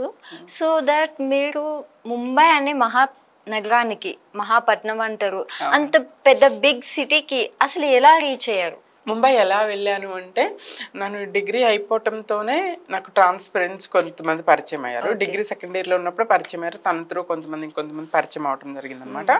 అలా పరిచయం అయిన తర్వాత నేను అమ్మాయిగా మారాలి తను సజెస్ట్ చేశారనమాట. ముంబై వెళ్తే నువ్వు కంప్లీట్గా అమ్మాయిగా మారొచ్చు, కంప్లీట్ ఫీమేల్ సర్జరీస్ చేసుకోవచ్చు, కంప్లీట్ అమ్మాయిగా మారొచ్చు అని చెప్పేసి తను సజెస్ట్ చేశారు. అలా మేము ఇంకా నాలాగా ఉన్న వాళ్ళు, నాలాగా అమ్మాయిగా మారాలని కోరుకున్న వాళ్ళు ఫ్రెండ్స్ ఇంకొక ఇద్దరు ముగ్గురు పరిచయం అయ్యారు. సో అలా మేము ఏమీ తెలియక ముగ్గురమే, మేము జస్ట్ ముగ్గురమే. తను ఎవరైతే మాకు సజెస్ట్ చేశారో వాళ్ళు, మీరు రైల్వే స్టేషన్లో దిగ్గానే మీకు వాళ్ళు వచ్చి పిక్ చేసుకుంటారని నెంబర్, మా దగ్గర ఫోన్లు కూడా లేవు ముగ్గురు దగ్గర, నెంబర్ రాసి ఇచ్చేసి మమ్మల్ని విజయవాడలో ట్రైన్ ఎక్కించారన్నమాట. సో అమ్మ దగ్గర 500 తీసుకున్నాను. నేను చెప్పలేదు, అమ్మకు కూడా చెప్పలా. డిగ్రీ ఫైనల్ ఇయర్ ఎగ్జామ్స్ రాశాను. సో ఇప్పుడంటే మనకి చాలా ఫెసిలిటీస్ వచ్చాయి ముంబై జర్నీ వెళ్ళటానికి. మల్టిపుల్ ట్రైన్స్ వచ్చాయి, బస్సులు, డైరెక్ట్ ఏసీ బస్సులు వచ్చాయి, వందే భారత్లో సూపర్ ఫాస్ట్లు ఇవన్నీ వచ్చాయి. అప్పట్లో 1 or 2 ట్రైన్స్ ఉన్నాయి ముంబైకి, అది కూడా చాలా రష్ ఉంటుంది అనమాట. వితౌట్ రిజర్వేషన్ జనరల్ టికెట్ తీసుకొని బాత్రూంలో పక్కన కూర్చొని వెళ్ళాం. అంటే అమ్మాయిగా మారాలని కోరిక ఎంత బలమైంది మాదంటే, అడ్జస్ట్ అయ్యి బాత్రూమ్ దగ్గర కూర్చొని అలా ముంబై వెళ్ళాము. సో ముంబై వెళ్ళిన తర్వాత అక్కడికి వెళ్ళి కమ్యూనిటీ వాళ్ళందరిని చూడగానే ఎంత అందంగా ఉన్నారు, చాలా బ్యూటిఫుల్ గా ఉన్నారు. ఎందుకంటే పెద్ద పెద్ద హెయిర్స్. అప్పుడు నేను ముంబై వాళ్ళు అబ్బాయిలు అని తెలియదా? చూస్తే ఎవరో అబ్బాయి అని కాదు, అసలు ట్రాన్స్ అని కూడా గుర్తుపట్టేంత అందంగా ఉన్నారు, అమ్మాయిలాగే ఉన్నారు, చాలా అందంగా ఉన్నారు. కొంతమంది చాలా అందంగా ఉండటం వల్ల నేను వెళ్ళగానే అబ్బా వీళ్ళంత అందంగా నేను ఎప్పుడు రెడీ అవ్వాలి, వీళ్ళంత అందంగా నేను ఎప్పటికి రెడీ అవ్వాలి, అట్లా అనుకునేదాన్ని. అలా ఆ ఆశ కోరిక అక్కడ వాళ్ళని చూడగానే వీళ్ళంత అందంగా నేను రెడీ అవ్వాలి. వెంటనే వెళ్ళిన రోజే నేను చెవులు కుట్టించేసుకున్నాను. వెళ్ళిన రోజు చెవులు కుట్టించేసుకున్నాను. వెళ్ళటానికి ముందుగానే ప్లానింగ్ తో నేను హెయిర్ పెంచేసుకున్నాను. హెయిర్ కొంచెం బేబీ కటింగ్ లాగా, హెయిర్ కట్ చేయకుండా హెయిర్ పెంచుకున్నాను. సో వెళ్ళగానే ఇంకొంచెం అందంగా తయారవ్వాలని వెళ్ళగానే ఫ్రాక్లు వేసుకొని, డ్రెస్సులు వేసుకొని, వాళ్ళ డ్రెస్సులు ఇచ్చేసారు వేసుకొని, నేను ఎంత అందంగా ఉన్నాను మురుసుకోవటము. అంటే ఐబ్రోస్ మనకి మారిపోతుంది కదా, నెయిల్ పాలిష్లు వేసుకొని చక్కగా మంచి బ్యూటిఫుల్గా తయారైపోయాను. 2-3 days ఉన్నా తర్వాత నా కమ్యూనిటీ వాళ్ళు చాలా మంచి వాళ్ళు మంచిగా నాకు గైడెన్స్ ఇచ్చేవాళ్ళు. అమ్మ నువ్వు అమ్మాయిగా మారాలంటే చాలా ఖర్చు అవుతుంది, డబ్బులు సంపాదించాలి మీరు, అట్లని నాకు సపోర్ట్ చేసేవాళ్ళు. అంటే ఓకే హర్షిని, అయితే మీరు ఇప్పుడు ముంబైకి ట్రాన్స్ అవ్వాలని వెళ్ళారు, మరి ఎంఎన్సి జాబ్ హౌ, ఎట్లా అసలు ఎంఎన్సీలో జాబ్ ఎలా వచ్చింది? అంటే మీరు అక్కడ స్ట్రగుల్స్ వలన జాబ్ ట్రయల్స్ చేసారా లేకపోతే ఏంటి? ఎంఎన్సీ జాబ్కి చాలా బిగ్ ప్రయాణం ఉంది. నా కెరీర్ స్టార్ట్ అయింది మల్టిపుల్ సెక్టర్స్లో వర్క్ చేశాను. దీన్ని కూడా చాలా మంది తప్పుగా క్వశ్చనింగ్ కూడా చేస్తారు. అర్ష్ని ఎందుకు ఒక రంగంలో చేయకుండా ఆ సెక్టార్ నుండి ఈ సెక్టార్కి, ఈ సెక్టార్ నుండి ఆ సెక్టార్కి షిఫ్ట్ అవుతుంది అని కొంతమంది క్వశ్చనింగ్స్ కూడా చేస్తూ ఉంటారు. దట్ ఈస్ మై విజన్, నా ఇష్టం. నేను ఎన్ని రంగాలు, ఒక రంగంలో కాదు 10 రంగాల్లో పనిచేసే కెపాసిటీ ఉంది, తెలివి ఉంది, ధైర్యం ఉంది నాకు. మీరెవరు నన్ను అడగటానికి? మీకు టాలెంట్ ఉంటే మీరు కూడా వర్క్ చేయండి, అదే క్వశ్చన్ చెప్తాను నేను. సో నా కెరీర్ ఎకనామిక్స్ లెక్చరర్గా స్టార్ట్ అయింది. దాని తర్వాత నేను ఎన్జిఓస్లో వర్క్ చేస్తాను. త్రివేణి సమాజ్ వికాస్ కేంద్ర అనే ఎన్జిఓలో నేను ప్రాజెక్ట్ మేనేజర్గా వర్క్ చేస్తాను. దాని తర్వాత క్రిస్టియన్ మిషనరీ సేవానికేతన్లో వర్క్ చేస్తాను.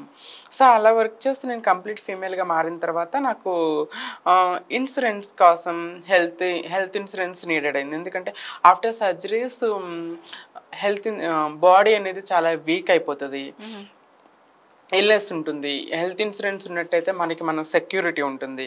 అట్ ద సేమ్ టైమ్ ఎన్జిఓస్లో ఎంతకాలం చేసినప్పటికి కూడా శాలరీ ఇంక్రిమెంట్ చాలా తక్కువ ఉంటుంది, ఎక్కువ ఉంటుంది అనమాట. అలా నేను సాఫ్ట్వేర్ సెక్టర్కి వెళ్ళాము అనుకో, అప్పుడు హెల్త్ ఇన్సూరెన్స్ పాలసీస్ ఉంటాయి, at the same time every year increment ఉంటుంది, ప్రమోషన్స్ ఉంటాయి, ఇలా థింక్ చేశాను. అట్లా నేను, ఎందుకంటే నాకు క్వాలిఫికేషన్ ఉంది, పోస్ట్ గ్రాడ్యుయేషన్ చేశాను, ఇంత చదువుకొని ఎన్జిఓస్లోనే ఎందుకు నేను సాఫ్ట్వేర్కి వెళ్ళాలి, ఒక స్టెప్ ముందుకు వెళ్ళాలి, స్టెప్ బై స్టెప్ వెళ్ళాలి. ట్రాన్స్ అని తెలుసా? ఎంఎన్సీలో జాయిన్ అయినప్పుడు తెలీదు. అంటే ఫస్ట్ చాలా కంపెనీస్ రిజెక్ట్ చేసినప్పటికీ కూడా జేఎల్ఎల్ కంపెనీ నాకు ఆపర్చునిటీ ఇచ్చింది. I'm thankful to JLL. మా మేనేజర్ కి, డైరెక్టర్ గారికి 3-4 మెంబర్స్ దేనో. దే సైడ్ నువ్వు అమ్మాయిలాగా ఉన్నావు కదమ్మా, ట్రాన్స్ అని తెలిస్తే ఏమైనా డిస్క్రిమినేషన్ రావచ్చేమో, నువ్వు అమ్మాయిలాగా కంటిన్యూ అని చెప్పారన్నమాట. ఒక 6 months వరకు నేను అమ్మాయిలాగే జాబ్ చేశాను. ఓకే. ఎంత డిఫికల్ట్, ఎంత హార్డ్ వర్క్ చేస్తుందని తెలుసా ఎందుకంటే మీరు ఇందాక అన్నట్లుగా నా స్టడీ మొత్తం కూడా Telugu medium, government schools, government college, private కాలేజీలో కూడా చదువుకోలేం. అప్పుడు సాఫ్ట్వేర్ కంపెనీలు ప్రతి ఒక్కరు ఇంగ్లీషే మాట్లాడతారు. నా ఇంగ్లీష్ కొంచెం మేనేజ్ చేస్తుందాన్ని. సో హెచ్ఆర్ అంటే కంప్లీట్ ఇంగ్లీష్ కావాలి. సో నేనేం చేసేదాన్ని, మార్నింగ్ స్పోకెన్ ఇంగ్లీష్కి వెళ్ళేదాన్ని, ఈవినింగ్ కంప్యూటర్ క్లాసెస్కి వెళ్ళేదాన్ని. అట్లా నేర్చుకొని నేను హార్డ్ వర్క్ చేస్తాను అనమాట. 6 months అట్లానే నడిచింది. అప్పుడు మనకి 2017లో మనకి 377 యాక్ట్ వచ్చింది. ఆ యాక్ట్ ప్రకారం ఏంటంటే LGBTQI పీపుల్కి కూడా కార్పొరేట్ సెక్టార్స్లో, గవర్నమెంట్ సెక్టార్స్లో, అన్ని సెక్టార్స్లో జాబ్ ఆపర్చునిటీస్ ఇవ్వాలి అనేసి అప్పుడు రావడం జరిగిందనమాట. దాన్ని బేస్ చేసుకొని మా కంపెనీ వాళ్ళు ఆల్రెడీ హర్షిని మేము ఆల్రెడీ నిన్ను హైర్ చేసుకున్నాం కదా, సో నీకేం ప్రాబ్లం లేకపోతే మేము ఇంట్రడ్యూస్ చేస్తాం కంపెనీ వాళ్ళకంటే. I love myself, I'm doing great for myself, నాకేం ప్రాబ్లం లేదండి అన్న. మా manager Ranju madam, she is very supportive. నేను ట్రాన్స్ అని తనకు తెలుసు అనమాట. నన్ను హక్ చేసుకుని ప్రౌడ్ ఆఫ్ యూ హర్షిని అని ఏడ్చి అందరికి ఆ రోజు ఇంట్రడ్యూస్ చేస్తారు. అది ప్రౌడ్ మూమెంట్ అనుకోవచ్చు. డైవర్సిటీ అండ్ ఇంక్లూజన్ ఒక డే పెట్టారు, నన్ను ఇంట్రడ్యూస్ చేస్తారనమాట కంపెనీ వాళ్ళకి. So that is my proud moment అనమాట. సాఫ్ట్వేర్ జాబ్ కి అలా ఎన్జిఓస్ నుండి, లెక్చరర్ నుండి చాలా కష్టపడ్డా. సాఫ్ట్వేర్ జాబ్ కూడా అంత ఈజీగా రాలేదండి. చాలా కంపెనీస్ రిజెక్ట్ చేస్తారు, చాలా మంది అవమానించారు, చాలా మంది అవహేళన చేస్తారు. నువ్వేం జాబ్స్ చేస్తావు, వెళ్ళిపో అన్న వాళ్ళు ఉన్నారు. నువ్వు జాబ్ చేయలేవు కానీ నీ నెంబర్ ఇవ్వు ఉన్నారు. కొంతమంది మాకు ట్రాన్స్కి ఆపర్చునిటీస్ మేము అన్న వాళ్ళు ఉన్నారు. కానీ జాబ్ తెచ్చుకోవటం చాలా డిఫికల్ట్ అని, అందులో కూడా ఈ రోజుల్లో చూస్తుంటే మనం అమ్మాయిలు చదువుకున్న వాళ్ళే ఫైల్స్, సర్టిఫికేట్స్ పట్టుకొని జాబుల కోసం తిరుగుతూ ఉన్నారు. అంత డిఫికల్ట్ సిచ్యువేషన్లో యాజ్ ఎ ట్రాన్స్గా నాకు జాబ్ రావటం అంటే ఎంత డిఫికల్టో యూ కెన్ ఇమాజిన్. అంత డిఫికల్టీస్ నేను ఫేస్ చేసి అవమానాలు పడ్డా, అవహేళనలు పడ్డా, రిజెక్షన్స్ వచ్చినా కూడా నేను ఓటమిని అంగీకరించకుండా ప్రయత్నించాను. ఫైనల్లీ ఎంఎన్సీలో జాబ్ దొరికింది. ఓకే, హర్షిని మీరే చెప్పారు, కొంతమంది హర్షిని ఎందుకు ఒక సెక్టార్ నుంచి ఒక సెక్టార్కి వెళ్తున్నావు, ఒక దాంట్లో స్టాండర్డ్ అవ్వలేవా అని. అసలు మీరు ఎంఎన్సీ కంపెనీలో ఒక హెచ్ఆర్ పోస్ట్ చేస్తూ మోడలింగ్కి వెళ్ళాలన్న ఇంట్రెస్ట్ ఎలా వచ్చింది? Good question. Everybody has visions. ప్రతి మనిషికి కూడా విజన్స్, డ్రీమ్స్, గోల్స్ అనేవి ప్రతి ఒక్కరికి ఉంటాయి. సో నాకు చిన్నప్పటి నుండి కూడా మోడలింగ్, యాక్టింగ్ అంటే నిన్ను స్క్రీన్ మీద చూసుకోవాలి, నన్ను 10 మంది చూడాలి, 10 మంది నన్ను అప్రిషియేట్ చేయాలి అని ఒక డ్రీము, ఆశ, కోరిక అనేది నాకు చిన్నప్పటి నుండి ఉంది. దట్స్ మై డ్రీమ్స్ అనమాట. అప్పటి వరకు ఆపర్చునిటీస్ లేక, అవకాశాలు లేక, ఫైనాన్షియల్గా నేను స్టేబుల్ లేక, ఫైనాన్షియల్ ప్రాబ్లమ్స్ వల్ల బ్రతుకు తెరువు కోసం జాబ్స్ అన్ని చేశాను. ఎన్జిఓస్లో కానీ, లెక్చరర్ జాబ్ కానీ, ఎంఎన్సీ కానీ, ఇవన్నీ కూడా బ్రతుకు తెరువు కోసం. సో ఇప్పుడు నా టర్న్, నా డ్రీమ్స్ నేను ఫుల్ఫిల్ చేసుకోవాలి, నాకు నచ్చిన లైఫ్ నేను బ్రతకాలి. ఎందుకంటే అనేవాళ్ళు ఎవరు వచ్చేసి మనకేం చేయలేరు. ఇప్పుడు చూడండి, మనం సక్సెస్ అయితే చప్పట్లు కొట్టే వాళ్ళే తక్కువ మంది ఉండొచ్చు, వెనక్కి కూర్చొని కుళ్ళుకునే వాళ్ళు ఎక్కువ మంది ఉన్నారు ప్రజెంట్ సొసైటీలో. సో ఒకరి కోసం నేను ఎందుకు ఆలోచించాలి? ఒకళ్ళు ఏదో అనుకుంటారని నేను ఆలోచించకూడదు. నా ఫ్యాషన్ రంగం నాకు ఇష్టం, నేను ఫ్యాషన్గా రెడీ అవ్వాలి, నేను మోడలింగ్ చేయాలి, యాక్టింగ్ చేయాలి. ఒకళ్ళు ఏదో అనుకుంటారని నా డ్రీమ్స్ని నేను అంటే కంప్లీట్గా క్లోజ్ చేసుకోలేను. I want to fulfil my dreams. చిన్నప్పటి నుండి ఏ శరీరం లేక, ఏ బాడీ లేక నా డ్రీమ్స్ని పెట్టెలో పెట్టి తాళం వేసాను. ఇప్పుడు I became complete female. So now my turn. నా డ్రీమ్స్ నేను ఫుల్ఫిల్ చేసుకోవాలనే ఆలోచనతోనే నేను మోడలింగ్లోకి, యాక్టింగ్లోకి రావడం జరిగింది. 2018లో నేను మిస్ ట్రాన్స్ క్వీన్ ఇండియా కాంపిటీషన్స్కి వెళ్ళాను. సో అక్కడ నేను మిస్ బ్యూటిఫుల్ స్మైల్ 2018 అవార్డు వచ్చింది. సో దాని తర్వాత మిస్ దీవా, మిస్ ముంబై పోటీల్లో చేశాను. దాని తర్వాత ముంబైలో చాలా ర్యాంపాక్ షోస్ కానీ, ఫోటో షూట్స్ కానీ, షార్ట్ ఫిల్మ్స్ అలాంటివి చేస్తాను అనమాట. సో ముంబై నుంచి హైదరాబాద్ టు స్టెప్ ఇన్ ఎలా? ముంబైలో లైఫ్ గోయింగ్ గుడ్. లైఫ్ అనేది ముందుకెళ్తుంది మోడలింగ్లో, యాక్టింగ్లో. అప్పుడు జాబ్ కూడా కంటిన్యూ చేస్తున్నా ముంబైలో, సాఫ్ట్వేర్ జాబ్ కూడా కంటిన్యూ చేస్తూనే ఉన్నా. పీపుల్ థింకింగ్ అనేది ఎలా ఉంది అంటే, మ్యాక్స్ మహారాష్ట్ర ఛానల్లో, షిదర్ పీపుల్, మంచి మంచి మ్యాగజైన్స్లో కానీ, పేపర్స్లో, టీవీస్లో నా సక్సెస్ స్టోరీస్ వచ్చినాయి. కానీ మా విలేజ్లో కానీ, మా రిలేటివ్స్లో కానీ, they don't know what I'm doing. వాళ్ళకి తెలియలే. మా అక్కని మా తమ్ముడిని దగ్గరకు వచ్చేసి మీ సిస్టర్ ట్రాన్స్గా మారారు కదా, బెగ్గింగ్ చేస్తారా లేకపోతే ట్రైన్స్లో బెగ్గింగ్ చేస్తారా షాప్లో బెగ్గింగ్ చేస్తారా అని క్వశ్చన్ చేసేవాళ్ళు. ఈవెన్ నా క్లాస్మేట్స్ కూడా, నా ఫ్రెండ్స్, నా క్లాస్మేట్స్ వాళ్ళు అడిగేవాళ్ళు అనమాట. అడుగుతుంటే మా తమ్ముడు మా అక్క ఫోన్ చేసి నాకు ఏడ్చేవాళ్ళు, బాధపడేవాళ్ళు.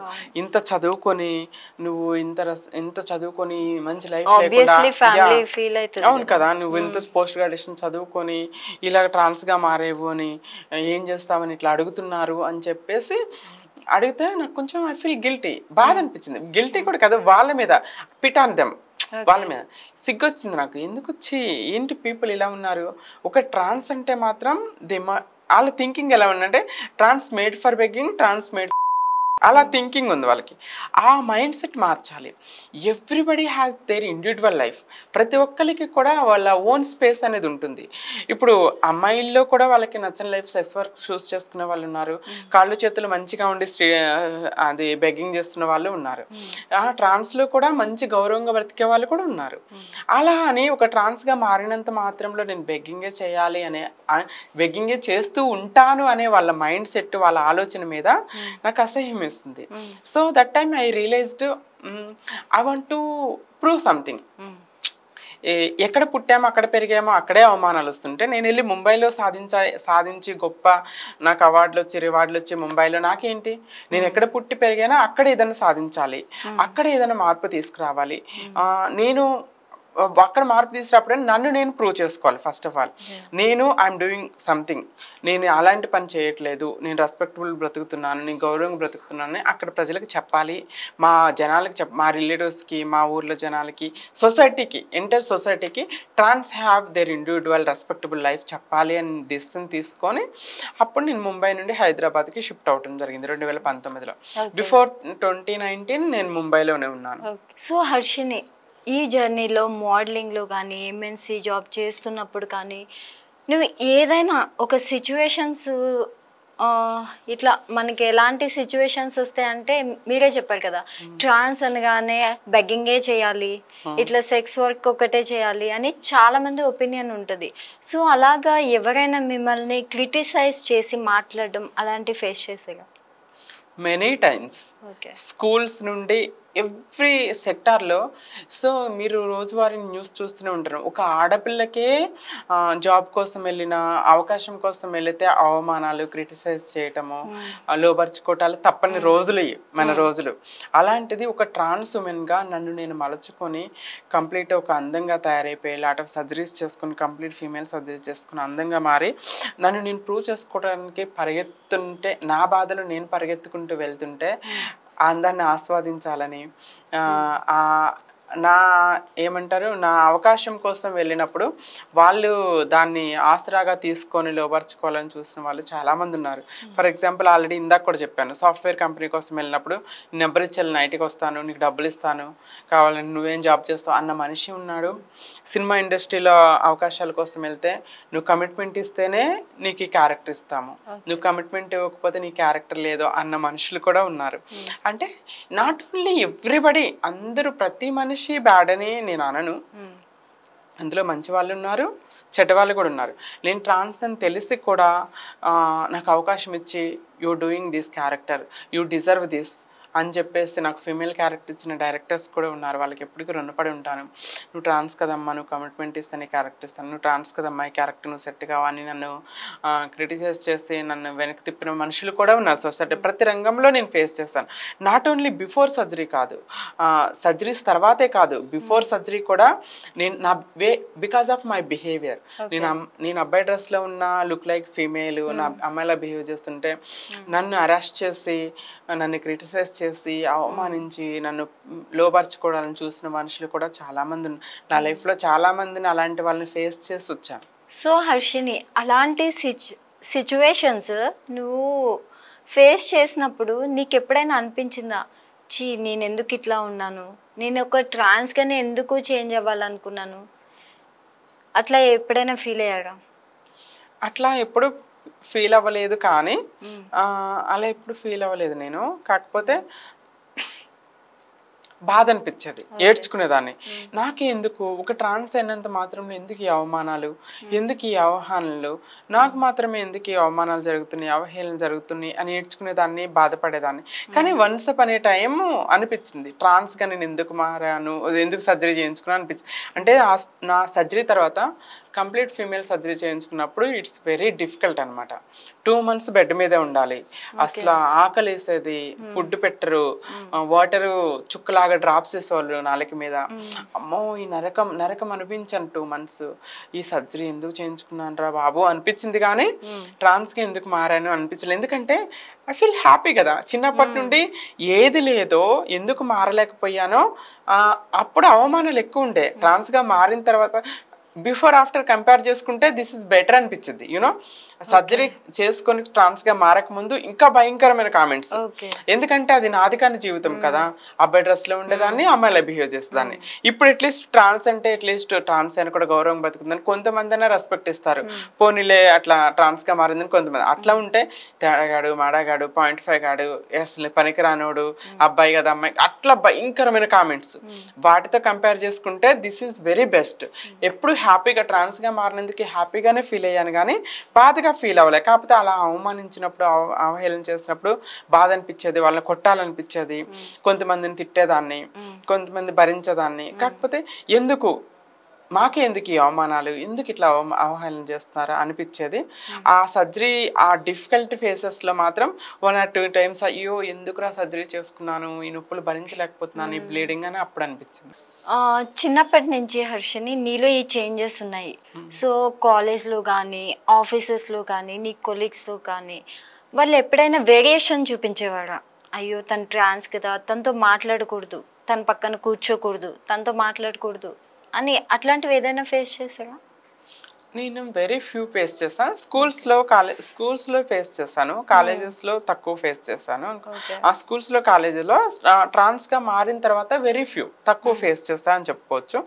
నేను ఫేస్ చేయలే, కానీ చాలామంది కమ్యూనిటీ పీపుల్ చాలామంది ఫేస్ చేశారండి. ఎందుకంటే ఇక్కడ రీజన్ ఉంది, ఐ లుక్ లైక్ ఫీమేల్, నేను అమ్మాయిలాగా ఉంటాను, అమ్మాయిలాగా బిహేవ్ చేస్తాను, ఒక రెస్పెక్టబుల్ లైఫ్ బ్రతుకుతున్నాను కాబట్టి నేను ఎప్పుడు ఫేస్ చేయాల్సిన పరిస్థితి నాకు రాలేదేమో. కంపెనీలో కానీ బయట కానీ 1 or 2 times వచ్చి ఉండొచ్చు. లోకల్ ట్రైన్లో ఒకసారి కూర్చున్నప్పుడు ఒక ఆమె లేసి వెళ్ళిపోయింది, గుర్తుపట్టిన వాళ్ళు చాలా మంది. కానీ most of the trans people ఇది ఫేస్ చేస్తున్నారు. షేరింగ్ ఆటో కానీ బస్సులో వెళ్తుంటే పక్కన సీట్ ఖాళీగా ఉన్న ఎవరు కూర్చోరు, ట్రాన్స్ వెళ్తుంటే కూర్చోరు. షేరింగ్ ఆటోలో వీళ్ళు కూర్చుంటే పక్కన లేసి వెళ్ళిపోతారు. ఎందుకు ఈ discrimination? We all are human beings, తేడా ఏముంది, అందరం మనుషులమే. కానీ ఆ డిస్క్రిమినేషన్స్ చాలా జరుగుతూనే ఉన్నాయి సొసైటీలో. నేను స్కూల్స్లో అబ్బాయి డ్రెస్లో ఉన్నప్పుడు, అమ్మాయిలా బిహేవ్ చేస్తున్నప్పుడు పిల్లలు ఏడ్పించేవాళ్ళు, నువ్వు అమ్మాయి కాదు మా పక్కన కూర్చోవద్దు, మూలకెళ్ళి కూర్చో. కాలేజెస్లో కొంతమంది ఒక బెంచ్లో ఒక్కొక్కసారి వెరీ ఫ్యూ టైమ్స్ నా పక్కన ఎవరు, కొంతమంది 2-3 ఫ్రెండ్స్ ఉన్నారు మంచి వాళ్ళు, వాళ్ళు అర్థం చేసుకుని వాళ్ళు మంచిగా ఉండు, వాళ్ళే నాతో కూర్చున్నారు. వాళ్ళు రాని రోజు ఒక్కదాన్ని కూర్చునేదాన్ని, వాళ్ళు వచ్చిన రోజు కాలేజ్కి వాళ్ళతో ఉండేదాన్ని, వాళ్ళు రాని రోజు ఒక్కదాన్ని, వేరే వాళ్ళు వచ్చి కూర్చునే వాళ్ళు కదా. అట్లా వేరే కాలేజీ స్కూల్ టైంలో ఎక్కువ డిస్క్రిమినేషన్ ఫేస్ చేస్తాను. ట్రాన్స్గా మారిన తర్వాత నేను కంప్లీట్ అమ్మాయిలాగా ఉన్నాను, అమ్మాయిలాగా బిహేవ్ చేశాను. అంటే ఎక్కడికి వెళ్ళినా నా అంతటి నేను చెప్పే వరకు కూడా నన్ను ట్రాన్స్ అని గుర్తుపట్టేవాళ్ళు కదా, అది గాడ్ గిఫ్ట్ అనుకోవచ్చు నాకు. కొన్ని చోట్ల నా అంతటి నేను ట్రాన్స్ ఉమెన్ అని చెప్పుకోవాల్సిన పరిస్థితి వచ్చేది. అందువల్ల నేను ఫేస్ చేయలేదు అలాంటి డిస్క్రిమినేషన్ అని ఐ ఫీల్. అదర్వైజ్ నేను కూడా చాలా ఫేస్ చేస్తాను అన్నమాట డిస్క్రిమినేషన్స్. అయితే ఇప్పుడు చిన్నప్పటి నుంచి స్కూల్ ఫ్రెండ్స్ ఆబ్వియస్లీ వాళ్ళకి నీ గురించి అంతా తెలిసే ఉంటుంది. సో వాళ్ళు ఇప్పటి వరకు కూడా నీ లైఫ్లో ఉన్నారా, జర్నీలో ఫ్రెండ్స్ ఉన్నారా అలానే? అండ్ రిలేటివ్స్ నుంచి ఎవరైనా ఇలా నువ్వు ట్రాన్స్ అని తెలియగానే నేను దూరం పెట్టి ఇప్పుడు నువ్వు చాలా సక్సెస్ఫుల్ ఉమెన్, ట్రాన్స్ ఉమెన్వి, సో నీ సక్సెస్ని చూసి నీ దగ్గరికి వచ్చిన వాళ్ళు ఉన్నారా నీ లైఫ్లో? ఉన్నారండి కొంతమంది. అంటే నేను సక్సెస్ అవ్వకముందు కూడా నేను ట్రాన్స్గా మారిన తర్వాత నన్ను యాక్సెప్ట్ చేసి నాతో మాట్లాడి ఫ్రెండ్షిప్ చేస్తున్న వాళ్ళు ఫ్రెండ్స్, నా కాలేజ్ ఫ్రెండ్స్ ఒక 2-3 ఉన్నారు. కానీ నేను ట్రాన్స్ అని తెలిసి నన్ను దూరం పెట్టి అసలు నాతో మాట్లాడకుండా మారిపోయిన ఒక మంచి, నాకు పీజీలో ఒక మంచి బెస్ట్ ఫ్రెండ్ ఉండేవాడు, ఒక అబ్బాయి. అబ్బాయిగా ఉన్నంత వరకు, నేను అబ్బాయిలా నటించినంత వరకు నాతో మంచిగానే ఉన్నవాడు. అసలు చాలా మంచి ఫ్రెండ్, అన్ని ఎవ్రీథింగ్ షేర్ చేసుకునేదాన్ని, బాధించిన కొంచెం కొంచెం మంచి ఫ్రెండ్, క్లోజ్ ఫ్రెండ్. ఎప్పుడైతే నేను సర్జరీ చేసుకుని ట్రాన్స్గా మారాను అని తెలిసిందో అసలు నాతో మాట్లాడటం మానేశాడు. కంప్లీట్ డిస్కంటిన్యూ అయిపోయాడు, కాంటాక్ట్ లేదు, ఏమీ లేదు, అసలు మాట్లాడటం అంతా. అసలు తప్పేముందిరే బాబు, నా లైఫ్ నేను డిజైన్ చేసుకున్నా, అవమానాలు అవహేళనలు భరించలేక, అబ్బాయిలాగా నటించలేక నన్ను నేను మార్చుకున్నా. నేను చేసిన తప్పేంటి, ఆ అబ్బాయి నాతో ఎందుకు మాట్లాడటం అనేసి ఇప్పటికి నాకు రీజన్ తెలియదు. కానీ కొంతమంది ఫ్రెండ్స్ మాత్రం అలా కంటిన్యూ ఇప్పటికీ వీఆర్ ప్రౌడ్ ఆఫ్ యూ అనే వాళ్ళు ఉన్నారు. రిలేటివ్స్లో కూడా కొంతమంది, మా కజిన్స్ కానీ వాళ్ళు కానీ, బిఫోర్ సర్జరీ కూడా నేను ఏడుస్తున్నప్పుడు, బాధపడుతున్నప్పుడు నాకు సపోర్టివ్గా ఎంకరేజ్ చేస్తే, ఇప్పటికీ సేమ్ కంటిన్యూషన్గా నాకు సపోర్టివ్గా ఉండి నన్ను అర్థం చేసుకునే వాళ్ళు ఉన్నారు. ఎట్ ద సేమ్ టైం అప్పుడు నాకు దూరం పెట్టి, నేను ట్రాన్స్ అని డిస్క్రిమినేషన్ చేసి, నన్ను అవమానించి అవహేళన చేసిన వాళ్ళు ఇప్పుడు నా సక్సెస్ చూశాక మా ఇంటికి రా అని పిలిచే వాళ్ళు ఉన్నారు. ఇప్పుడు దగ్గర అవ్వాలని చూసే వాళ్ళు కూడా చాలా మంది ఉన్నారు. సొసైటీలో అందరు మనుషులు మనం రెగ్యులర్ కలుస్తూ ఉన్నారు. మిక్స్డ్ ఆఫ్ పీపుల్ ఉన్నారు నా లైఫ్లో. అప్పుడు అసహించుకొని ఇప్పుడు దగ్గర తీసిన మనుషులు ఉన్నారు నా సక్సెస్ చూసాక. కొంతమంది అప్పుడు బాగుండి నేను ట్రాన్స్గా మారానని నన్ను వదిలేసిన ఫ్రెండ్స్ ఉన్నారు, రిలేటివ్స్ ఉన్నారు. ఎట్ ద సేమ్ టైం అప్పటి నుండి ఇప్పటి వరకు కంటిన్యూ అవుతున్న ఫ్రెండ్స్ కూడా వెరీ ఫ్యూ. కానీ ట్రాన్స్లో కొంతమందిని చూసుకుంటే హర్షిని, ఎప్పుడు బెగ్గింగ్ అని, సో వాళ్ళు సెక్స్ వర్క్ అని అట్లనే చేస్తున్నారు. కానీ నువ్వు అసలు ఇంత స్ట్రాంగ్గా ఎలా మోటివేట్ అయ్యావు? నిన్ను ఎవరు మోటివేట్ చేశారు అసలు? ఇట్లా జాబ్ చేయాలి, చదువుకోవాలి, మంచి ఫ్యూచర్ ఉంటుంది అని నేను మోటివేట్ చేసిన పర్టికులర్ ఏదైనా పర్సన్ ఉన్నారా, లేకుంటే నీకు నువ్వే సెల్ఫ్ మోటివ్ చేసుకున్నావా? My mother. Okay. My mother only అని చెప్పుకోవాలి. ఎందుకంటే చిన్నప్పటి నుండి మా అమ్మ కూలి పనులు చేస్తేనే నన్ను చదివించింది. నువ్వు చదువుకోవాలి, చదువుకుంటేనే మంచి లైఫ్ ఉంటుంది, చదువుకుంటేనే గౌరవంగా బతకగలవు, అందరూ నీకు రెస్పెక్ట్ ఇవ్వగలరు అని మా మదర్ సపోర్ట్ చేస్తుంది. బికాస్ ఆఫ్ మై ఎడ్యుకేషన్ ఈరోజు నేను కమ్యూనిటీ బేస్డ్ వృత్తులు చేయకుండా, కమ్యూనిటీ బేస్డ్ అలాంటివి చేయకుండా గౌరవంగా బ్రతుకుతున్నానంటే బికాస్ ఆఫ్ మై ఎడ్యుకేషన్. నా ఎడ్యుకేషన్ ఎవరి వల్ల వచ్చింది? మా అమ్మ వల్ల. My mother only my supporter, my mother only నాకు మోటివేషన్. అలానే నేను చిన్నప్పటి నుండి కొంచెం మోటివేషన్స్ కొటేషన్స్ కానీ, ఎక్కడన్నా లో అయిపోయినప్పుడు, ఎక్కడన్నా అవమానం కలిగినప్పుడు, ఎక్కడన్నా అవకాశం కోల్పోయినప్పుడు, ఎక్కడన్నా డిస్క్రిమినేషన్ వచ్చినప్పుడు నేను కొటేషన్స్, మోటివేషన్స్ బుక్స్, పేపర్స్ అవి చదువుకున్నాను. నాకు స్వామి వివేకానంద గారి స్లోగన్స్ బాగా ఇష్టం. పడిలేస్తున్న కెరటం నాకు ఆదర్శం, ఎందుకంటే లేస్తున్నందుకు కాదు, పడినా మళ్ళీ తిరిగి లేస్తున్నందుకు. అట్లాంటి కొన్ని కొన్ని నిన్నప్పుడు మనల్ని మనం దాంట్లో అలవర్చుకోవాలి. నేను అట్లా చేసుకుంటా, నన్ను నేను మోటివేట్ చేసుకుంటా, ఓన్ మోటివేట్. మా మదర్ కొంత 60-70% మా మదర్ ఉంటే నాకు సపోర్ట్, నాకు మోటివేషన్, మిగతాది ఒక 40% నాకు నేను మోటివేట్ చేసుకునేదాన్ని. పడినా మళ్ళీ లేగాలి. ఒకసారి అవమానం జరిగింది, 2 సార్లు జరిగింది, 3 సార్లు 4 సార్లు జరిగింది, ఇక జీవితాంతం జరిగితే ఎవడో ఒకడు 100 మందిలో 99 మంది దుర్మార్గులే ఉండొచ్చు, 99 మంది నన్ను అసహించుకునే వాళ్ళే ఉండొచ్చు, 99 మంది నన్ను రిజెక్ట్ చేసే వాళ్ళు ఉండొచ్చు. ఒక్క మనిషి ఉంటారు కదా నన్నుగా చూసేవాళ్ళు, నన్ను ఇష్టపడేవాళ్ళు, నాకు అవకాశం ఇచ్చేవాళ్ళు. 99 మంది దగ్గరికి తిరుగుతా, ఆ 100వ మనిషి నాకు అవకాశం ఇస్తాడు. అట్లా నన్ను నేను మోటివేట్ చేసుకునేదాన్ని, నన్ను నేను గైడ్ చేసుకునేదాన్ని, ఇలాంటివి చదువుకునేదాన్ని. అది ఎట్ ద సేమ్ టైం నేను విలేజ్ బ్యాక్గ్రౌండ్ వచ్చాను కాబట్టి చాలా సెన్సిటివ్, నేను ఫస్ట్ నుండి కూడా చాలా సెన్సిటివ్ ఉండేదాన్ని. మదర్ తెరెసా గారు అంటే నాకు చాలా ఇష్టం. నా లైఫ్లో నేను ఇష్టపడే, నాకు మోటివేట్గా ఫీల్ అయ్యే పర్సన్స్ ఇద్దరు నేను జీవితాంతం. మా అమ్మ, మదర్ తెరెసా గారు. తను చూడండి ప్రపంచంలో ఎంతమందికి అమ్మ అయిపోయింది, ఎంతమంది అనాథలకి అమ్మ అయిపోయింది, పిల్లల్ని కనకపోయినా ఎంతమందికి అమ్మ అయిపోయిందంటే, నేను ఈ చిన్న అవమానాలకి, చిన్న అవహేళనలకి, ఈ చిన్న డిస్క్రిమినేషన్స్కి నేను కృంగిపోతే ఎలా? నేను సాధించాలి. అంత గొప్ప కాకపోయినా ఎంతో కొంత నన్ను నేను ఉద్ధరించుకోవాలి. ప్రపంచంలో అంతమందిని ఆమె తల్లి, అంతమందికి జీవితాలను ఇస్తున్న మనిషి, నన్ను నేను చేసుకోలేనా? అట్లీస్ట్ నా కోసం నేను ఫైట్ చేసుకోలేనా? నా కోసం నేను కష్టపడలేనా అనే ఆలోచనే నన్ను ఈ స్టేజ్కి తీసుకొచ్చింది. ఓకే. ఫిలిం ఇండస్ట్రీలోకి అసలు ఛాన్స్ ఎలా వచ్చింది మీకు?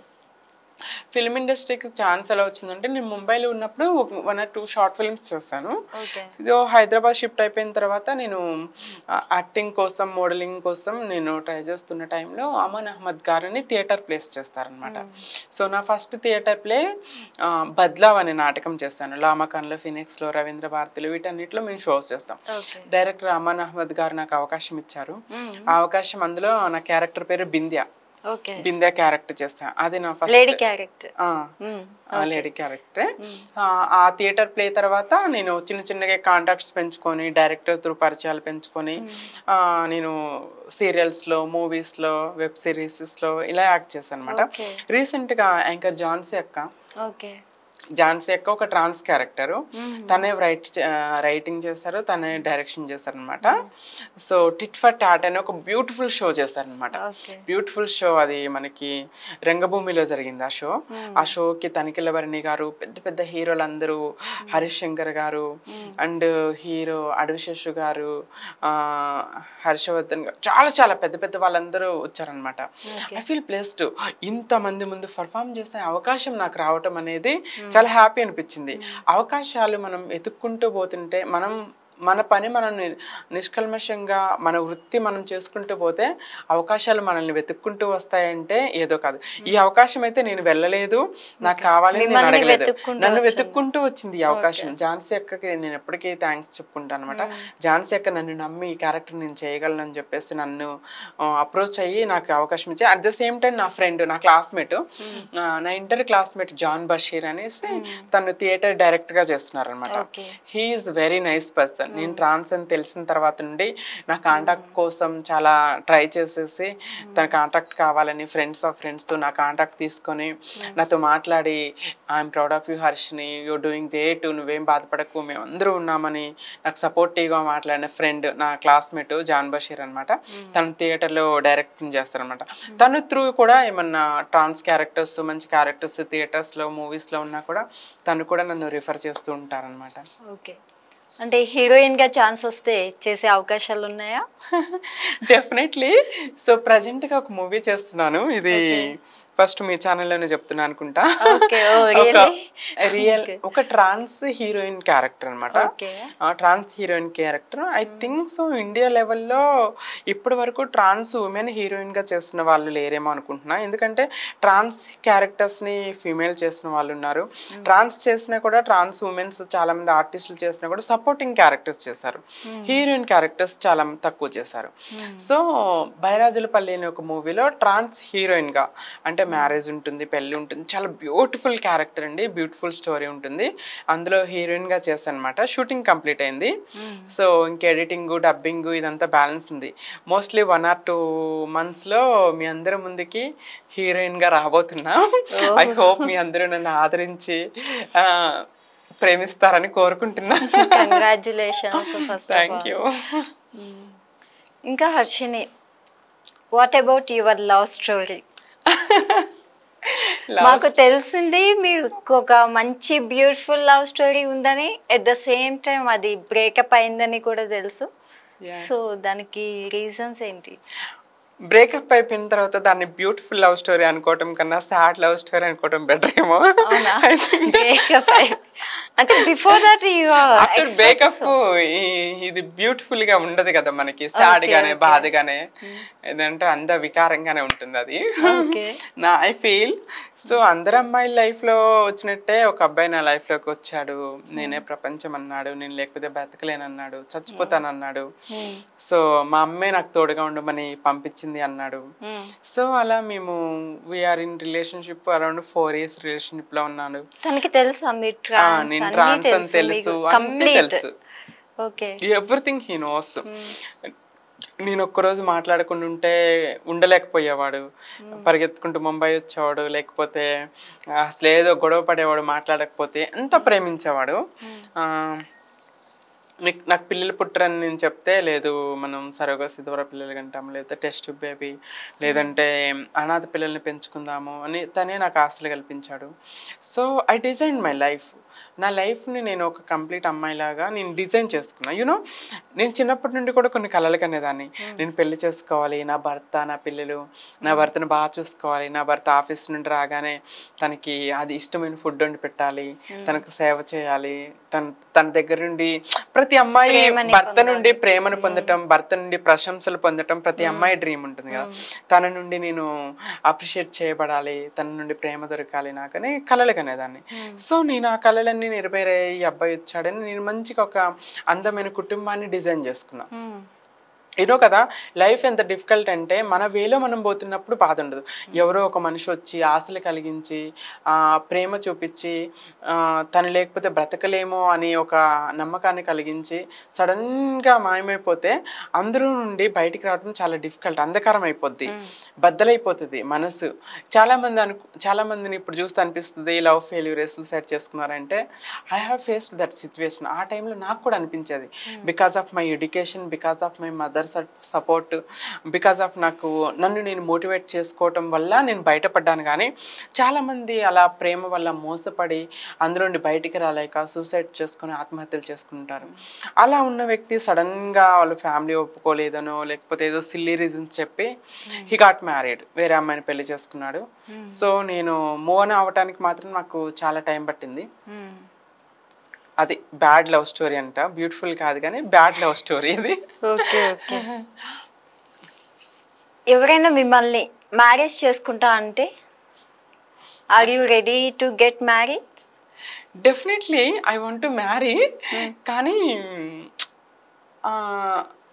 ట్రస్టబుల్ పర్సన్ అయి ఉండాలి. ఐ మీన్ ఎందుకంటే లైఫ్ లాంగ్ నాతో ఉంటాడు, ఒకసారి నా చేయి పట్టుకుంటే వదలడు, నా ప్రాణం పోయే వరకు తన ప్రాణం పోయే వరకు ఒకరికొకరు తోడుంటాము, తనే నా లైఫ్ నేనే తన లైఫ్ అనే వ్యక్తి నాకు దొరికితే ఖచ్చితంగా నేను ఎగిరి గంతేసి పెళ్లి చేసుకుంటా. ఎందుకంటే అలాంటి మనుషులు వెరీ ఫ్యూ ఉన్నారు. ఎందుకంటే ట్రాన్స్ అనగానే ఫస్ట్ పిల్లలు కనలేరు అనే ఒక అపోహ వస్తుంది.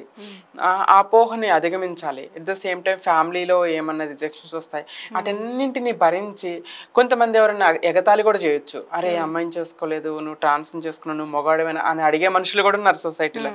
ఇవన్నీ భరించలేక ట్రాన్స్తో కొంతకాలం సహజీవనం చేసి వదిలేసి వెళ్ళి అమ్మాయిని పెళ్లి చేసుకున్న వాళ్ళు చాలామంది అబ్బాయిలు ఉన్నారు. అలా కాకుండా లైఫ్ లాంగ్ నా తోడుంటాడు, నేనే ప్రపంచంగా ఉంటాడు, ఒకసారి చేపట్టుకుంటే వదలడు అనే నమ్మకం కలిగించిన మనిషి దొరికితే ఖచ్చితంగా పెళ్లి చేసుకుంటాను. ఎందుకంటే I want to became a complete girl. I feel I'm complete girl అంటే I became a daughter, I became a sister. I want to become a wife. I want to become a mother. Wife అనేది ఒక question మార్కే ఉంది. ఒకవేళ నేను wife అయినా అవ్వకపోయినా mother అయితే ఖచ్చితంగా అవుతాను. సో అయితే మీరు లవ్ చేసిన పర్సన్ మిమ్మల్ని 4 years లవ్ చేశారు. సో వాళ్ళ ఇంట్లో అందరికీ తెలుసా లేకుంటే తెలియకుండానే ఉన్నారు? తెలీదు, చాలా మందికి తెలియదు, వాళ్ళ పేరెంట్స్కి తెలియదు, వాళ్ళ కజిన్స్కి, వాళ్ళ రిలేటివ్స్, ఒకళ్ళిద్దరికి, వాళ్ళ ఫ్రెండ్స్కి, కజిన్స్కి తెలుసు అనమాట. వాళ్ళే నన్ను చాలా బాగా అభిమానించేవాళ్ళు. వాళ్ళ బ్రదర్స్, కజిన్ బ్రదర్స్ కూడా వదిన అని పిలిచేవాళ్ళు, ఎంతో ప్రేమగా ఉండాలన్నమాట. తనకి ఏమన్నా ఉన్నా తనతో నేను మాట్లాడలేకపోయినా తను వాళ్ళు కోఆర్డినేషన్ చేసి చెప్పడం జరిగేదనమాట. మేబీ వాళ్ళ ఫ్యామిలీ ఫోర్స్ చేసి ఉండొచ్చు, వాళ్ళ అమ్మ నాన్న ఫోర్స్ చేసి ఉండొచ్చు, మేబీ తినే రియలైజ్ అయ్యి ఉండొచ్చు, ఎందుకు ఇలా చేసుకుంటే నాకు ఫ్యూచర్లో ప్రాబ్లం వస్తుంది, ఫ్రెండ్స్ ఎగతాలు చేస్తారని ఇతని మైండ్ మారచ్చు. ఇంకో కదా, టైం విల్ చేంజ్ ఎవ్రీథింగ్ అంటారు. కాలం ప్రతి మనిషిని మార్చేస్తుంది. ఎందుకంటే మా అమ్మలాగా చూసుకున్నావు, నువ్వు లేకపోతే నేను బ్రతకలేను, నువ్వే నా ప్రపంచం, నువ్వు లేకపోతే నేను చచ్చిపోతాను, నువ్వు లేకపోతే నేను లేను, నువ్వే నా ప్రపంచం అన్న మనిషి సడన్గా మనల్ని వదిలేసి వెళ్ళిపోయాడంటే దేర్ ఈస్ రీజన్స్. మనకి సిల్లీ రీజన్స్ చెప్పొచ్చు, కానీ వాళ్ళ మనసులో ఏముందో మరి దేవుడికే తెలియాలి. కానీ ఇట్ విల్ హర్టింగ్ సమ్వన్స్. కదా, మన శరీరాన్ని వాడుకొని వదిలేసిన మనిషిని క్షమించవచ్చు, కానీ మన మనసును వాడుకున్న మనిషిని క్షమించలేము. ఎందుకంటే మనసుకైన గాయం మానదండి. అందుకే మనసుకైన గాయం మాన్చడానికి మందులు కూడా ఉండవు. ఎందుకంటే నేను చాలా డిఫికల్టీ, చీకటి రాత్రుల్లో చాలా ఫేస్ చేస్తాను. ఎందుకంటే మనుషులంటేనే భయం వచ్చేస్తుంది నాకు. సమ్ టైమ్స్ నేను డోర్ లాక్ చేసుకొని ఇంట్లో ఉండి 1 week బయటకు వచ్చేదాన్ని కాదు, అంత డిప్రెషన్లోకి వెళ్ళాను. నేను ఆ డిప్రెషన్ నుండి బయటకు రావడానికి చాలా నన్ను నేను ఫోకస్ చేసుకోవాల్సి వచ్చింది, సైకాట్రిస్ట్ దగ్గరికి వెళ్ళాల్సి వచ్చింది, చాలా ఫేస్ చేయాల్సి వచ్చింది. చదువు లేని వాళ్ళు ఏంటంటే మోటివేషన్ ఒక మైండ్ డైవర్ట్ చేసుకోలేక సైకాలజికల్గా సైకాట్రిస్ట్ దగ్గరికి వెళ్ళి వాళ్ళని మార్చుకోలేక సూసైడ్ చేసుకోవటం, వాళ్ళ జీవితాలు ముగించడం చేస్తారు. కానీ అలాంటి ఎవరు చేయొద్దండి. ప్రేమ ప్రతి మనిషిలో ఇంపార్టెంట్. ప్రేమ పార్టే, కానీ ప్రేమే లైఫ్ అని నేను అనను. Love is a part of life. ఒక మన లైఫ్లో ఒక పార్ట్గా ఉండాలి, ఒక స్వీట్ మెమరీస్గా ఉండాలి ప్రేమ. కానీ ఆ ప్రేమ వల్లే జీవితం నాశనం చేసుకోవద్దు అని కోరుకున్నాను. ఎందుకంటే లవ్ అలా అతను మోసం చేశాడని నాకు ప్రేమ లేదని నేను అన్నాను. ఎందుకంటే love is a beautiful feeling. అది ఒకరిని ఇష్టపడ్డాము అంటే వాళ్ళ కోసం ఏదైనా చేయాలనే ఆలోచన వస్తుంది. యూనో నేను ఆ అబ్బాయితో రిలేషన్షిప్లో ఉన్నప్పుడు నా కళ్ళ ముందు ఇంత హ్యాండ్సమ్గా ఉన్న అబ్బాయి పోయినా కూడా ఈ షర్ట్ నా బాయ్ ఫ్రెండ్కి అయితే ఎంత బాగుంటుంది అట్లా. ఇట్ మీన్స్ ఆ లవ్ అనేది అంత బ్యూటిఫుల్. తనే ప్రపంచం ఉంటుంది, తనే మన మైండ్లో, కళ్ళల్లో, మన మనసులో ఎవ్రీవేర్ తనే ఉంటారు. అంత బ్యూటిఫుల్ ఫీలింగ్ ఫ్రీ. అదే అన్నోన్ పర్సన్ గురించి మనం అంతలా ఆలోచిస్తున్నామంటే ఇట్స్ కాల్డ్ లవ్ కదా. అది అంత బ్యూటిఫుల్ ఫీలింగ్ ప్రేమ అనేది. సో ఆ ప్రేమ వల్ల ఎవరి జీవితాలు కోల్పోకూడదు అనేది మాత్రం నేను కోరుకుంటాను. సో హర్షిని, మీరు మ్యారేజ్ చేసుకుంటే మీకు పిల్లలు పుట్టారు అన్న విషయం మీకు తెలుసు కదా. సో ప్రతి ఒక్క ఉమెన్ అయినా కూడా, ట్రాన్స్ ఉమెన్ అయినా కూడా తల్లి అవ్వాలని ప్రతి ఒక్కరికి ఉంటుంది. సో నేను తల్లి అవ్వలేను కదా మ్యారేజ్ అయిన తర్వాత అని. సో మీరు పిల్లల కోసం ఏదైనా ప్లాన్ చేసుకున్నారా? అఫ్ కోర్స్ తల్లి అంటే నా ఉద్దేశం ప్రకారంగా తల్లి అంటే నవమాసాలు మోసి కనకపోయినా కూడా టు గివ్ కేర్ సమ్వన్, ఒకరికి ప్రేమను పంచిన, కేర్గా చూసుకున్నా అది కూడా ఒక తల్లి అవ్వచ్చు. ఎందుకంటే తల్లి ప్రేమ గొప్పది, నేను కాదనను. అలాంటి వ్యక్తులు మన సొసైటీలో చూస్తూనే ఉన్నాం. కానీ అదృష్టం ఉండి వాళ్ళ అవసరాల కోసం, సుఖం కోసం ప్రెగ్నెన్సీ తెచ్చుకొని పిల్లల్ని కని, నిన్ను కూడా న్యూస్ చూస్తానమ్మా, ఏడ్చుకున్నాను. కాలవల్లో చెత్త కుప్పల్లో పిల్లల్ని కనేసే తల్లులు ఉన్నారు. అలాంటి తల్లుల మధ్యలో I can be A best mother. అలాంటి వాళ్ళ ఆ దృష్టిలో అంటే తల్లి ప్రేమ అంటే కానీ రోడ్డు మీద పడేస్తే అలాంటి వాళ్ళ మధ్యలో నేను పిల్లల్ని నవమాసాలు మోసి కనకపోయినా అలాంటి పిల్లల్ని నేను తెచ్చుకొని ప్రేమగా చూసుకోగలను. నా అమ్మ మా అమ్మ నన్ను ఎలా ప్రేమించిందో అంతే గొప్పగా నా బిడ్డని నేను ప్రేమించగలను. నా బిడ్డని అపురూపంగా నేను చూసుకోగలను. నా బిడ్డని ఒక మంచి బ్యూటిఫుల్ లైఫ్ నా బిడ్డకి నేను ఇవ్వగలను. కేర్గా, ప్రేమగా నా బిడ్డని నేను చూసుకోగలను అని నా మీద నాకు నమ్మకం ఉన్నప్పుడు నేను ఎందుకు తల్లి అవ్వలేను? తల్లి అవ్వాలి అంటే కనటమే ఒక అర్హత అనుకుంటే అది రాంగు. ఎందుకంటే తల్లులు ఎంతమంది అండి కనీసం రోడ్డు పక్కన పడేస్తున్నారు. మరి వాళ్ళు తల్లులు అవుతారా? రాక్షసులు అవుతారు, కానీ తల్లులు ఎందుకు అవుతారండి? కనటమే తల్లికి అర్హత అనేది కరెక్ట్ కాదు. ఒక బిడ్డని ప్రేమగా చూసుకోవటం, కేర్గా చూసుకోవటం, మన ప్రపంచం మన బిడ్డ. ఇప్పుడు మా అమ్మ నన్ను ఎలా చూసుకుందో నా బిడ్డని నేను అలా చూసుకోగలుగుతున్నాను అంటే I'm a mother. I feel complete women అని. సో నేనేం చేయాలనుకుంటున్నానంటే పెళ్లి చేసుకున్నా కూడా నేను బేబీని అడాప్ట్ చేసుకుంటా. అనాథాశ్రమంలో ఎంతోమంది అనాథ పిల్లలు ఉన్నారు. బేబీని అడాప్ట్ చేసుకోవాలనే కోరిక నాకుంది. అట్ ద సేమ్ టైం మనమే పిల్లల్ని కనాలంటే ఇప్పుడు టెక్నాలజీ కూడా వచ్చిందండి. బ్యాంకాక్, సింగపూర్ లాంటి అడ్వాన్స్డ్ కంట్రీస్లో ట్రాన్స్కి కూడా యూట్రస్ సర్జరీ చేస్తారు. యూట్రస్ పెట్టేసి పిల్లల్ని కనే అదృష్టం ఉంది. కాకపోతే ఇట్స్ రిస్క్. డెలివరీ టైంలో బేబీ చనిపోవచ్చు, మదర్ చనిపోవచ్చు, ఎవరైనా చనిపోయే అవకాశం కూడా ఉంటుంది అనమాట. ఆ రిస్క్ నేను చేయలేను. యూపీలో ఒక ట్రాన్స్ నాకు తెలిసిన వాళ్ళు న్యూస్లో కూడా చూస్తాను న్యూస్లో కూడా. ఒక ట్రాన్స్ క్యారీ బ్యాగ్ పెట్టించుకొని ఒక బేబీకి బర్త్ ఇచ్చింది, బాబు పుట్టాడనమాట. అడ్వాన్స్ టెక్నాలజీ వచ్చింది, కానీ నేను ఆ రిస్క్ చేయలేను. తల్లిదండ్రుల ప్రేమకు దూరమైన ఒక బిడ్డకి నేను తల్లి ప్రేమ ఇవ్వగలను. సో అలా నేను తల్లి అవుదామని నా కోరిక, ఆశ. పేరెంట్స్లో ఏ ఒక్కరు లేకపోయినా ఆ పిల్లలకి చాలా కష్టంగా ఉంటుంది. కానీ మీకు పేరెంట్స్లో ఇద్దరు లేరు. సో మీకు ఎలా అనిపిస్తుంది? మీరు ఏదైనా షేర్ చేసుకోవాలన్నా వాళ్ళతోటి మీ ఫీలింగ్ ఎలా ఉంటుంది? వాళ్ళు లేరు అన్న బాధ ఎప్పుడైనా అనిపించిందా? ఎవ్రీడే ఆ బాధ నా మనసుని కుదిపేస్తూ ఉంటుందండి. యూనో కదా, అమ్మ ప్రేమ ఎంత గొప్పదంటే ఈరోజు నేను ఇంత గౌరవంగా బ్రతుకుతున్నానంటే బికాస్ ఆఫ్ మై మదర్. నా బాధలో, నా ఆనందంలో, నా ఒంటరితనంలో, అవమానాల్లో అమ్మ ఉంది. ఇప్పుడు నా సక్సెస్లో అమ్మ లేకుండా వెళ్ళిపోయింది. యూనో నేను చిన్నప్పుడు చాలా కలలుగానేదాన్నండి. నేను పెద్దయ్యాక జాబ్ చేసుకుంటాను, డబ్బులు సంపాదిస్తాను, అమ్మకి కారు కొనాలి, అమ్మకి ఇల్లు కొనాలి, అమ్మ కోసం పట్టు చీరలు కొనాలి, అమ్మ కోసం నగలు కొనాలి అని చాలా కోరికలు కనేదాన్ని. కానీ నా కష్టాలు, నా బాధలు, మేము పేదరికంలో ఉన్నప్పుడు మేమున్నది మట్టి అలుక్కున్న చిన్న ఇల్లు అనమాట.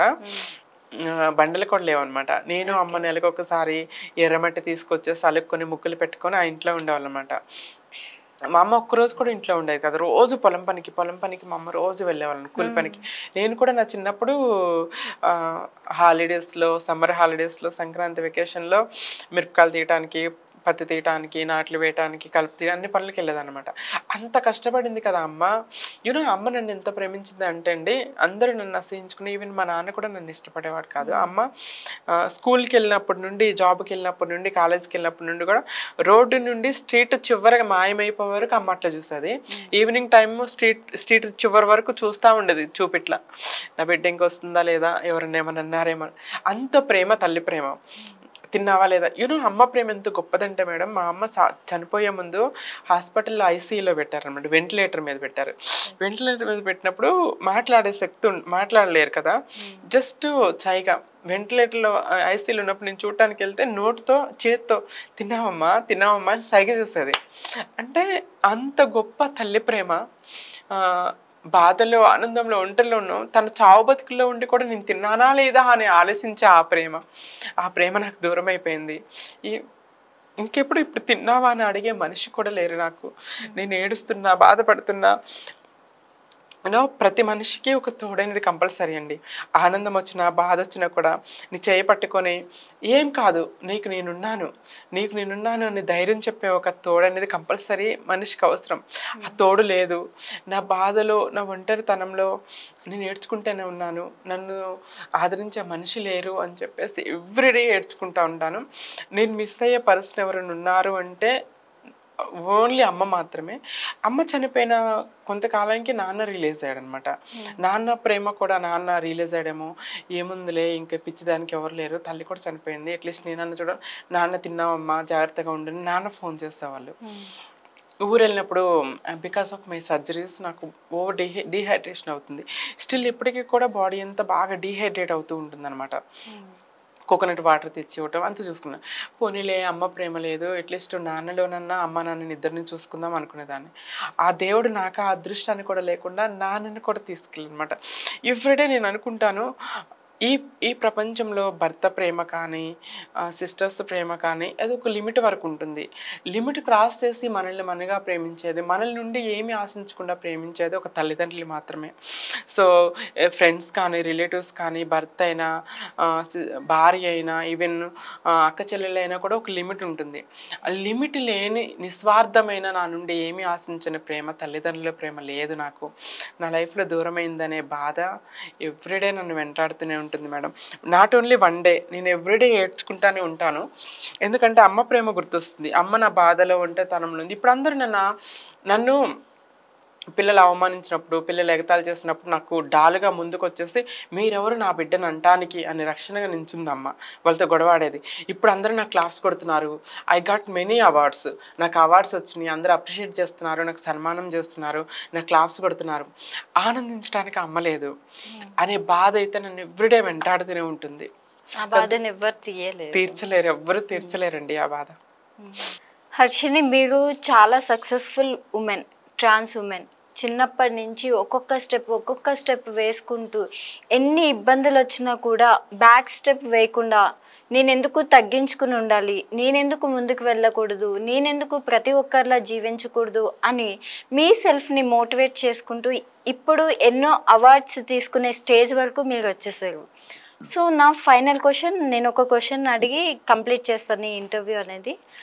మీరు ఒక ట్రాన్స్గా చాలా ఫేస్ చేశారు కష్టాలు, ప్రతి ఒక్కరు అనే మాటల్ని, సమాజంలోనూ ఒక పక్కన కూర్చోవాలన్నా కూడా వీళ్ళ పక్కన మనం కూర్చునేదేంటి అని లేచి వెళ్ళిపోయిన మనుషులు కూడా ఉన్నారు. సో అలాంటి టైంలో అలాంటి సిచ్యువేషన్స్ అన్నీ బేర్ చేసిన మీరు ఎవరైతే ట్రాన్స్ అవ్వాలి అనుకుంటున్నారో వాళ్ళని ఎంకరేజ్ చేస్తారా, లేకుంటే ట్రాన్స్ అవ్వకండి, ఇలాంటి ప్రాబ్లమ్స్ ఉంటాయి, ఇలాంటివన్నీ ఫేస్ చేయాలి అని చెప్తారా వాళ్ళకి ఏదైనా? అసలు అవ్వకండి అని చెప్పే సమస్య లేదు. ఎందుకంటే ఎవరైతే బై బర్త్ ఫీమేల్ హార్మోన్స్ నాలా, ఎందుకంటే ఐ ఫేస్డ్ దట్ స్ట్రగుల్. ఆ స్ట్రగుల్ పడుతున్న ప్రతి మనిషికి కూడా, కాకపోతే వే ఆఫ్ చూపించాలి. మనం ఎలా గౌరవంగా బ్రతకాలి, నువ్వు ఎలా ఉండాలి అనేది నేను సజెషన్స్ చెప్పగలను, కానీ ట్రాన్స్గా మారొద్దు అని చెప్పను. ఎందుకంటే ఇప్పుడు మనకి చట్టాలు ఎన్ని వచ్చాయి. నాల్సర్ జడ్జిమెంట్ వచ్చింది, 377 యాక్ట్ వచ్చింది, ట్రాన్స్జెండర్ ప్రొటెక్షన్ యాక్ట్ వచ్చింది. యూనో కదా, మన భారత రాజ్యాంగంలో ఫండమెంటల్ రైట్స్లో దెర్ ఇస్ ఈక్వాలిటీ రైట్. కుల మత వర్ణ వర్గ లింగ భేదం లేకుండా అందరికీ ఈక్వాలిటీ ఉంది.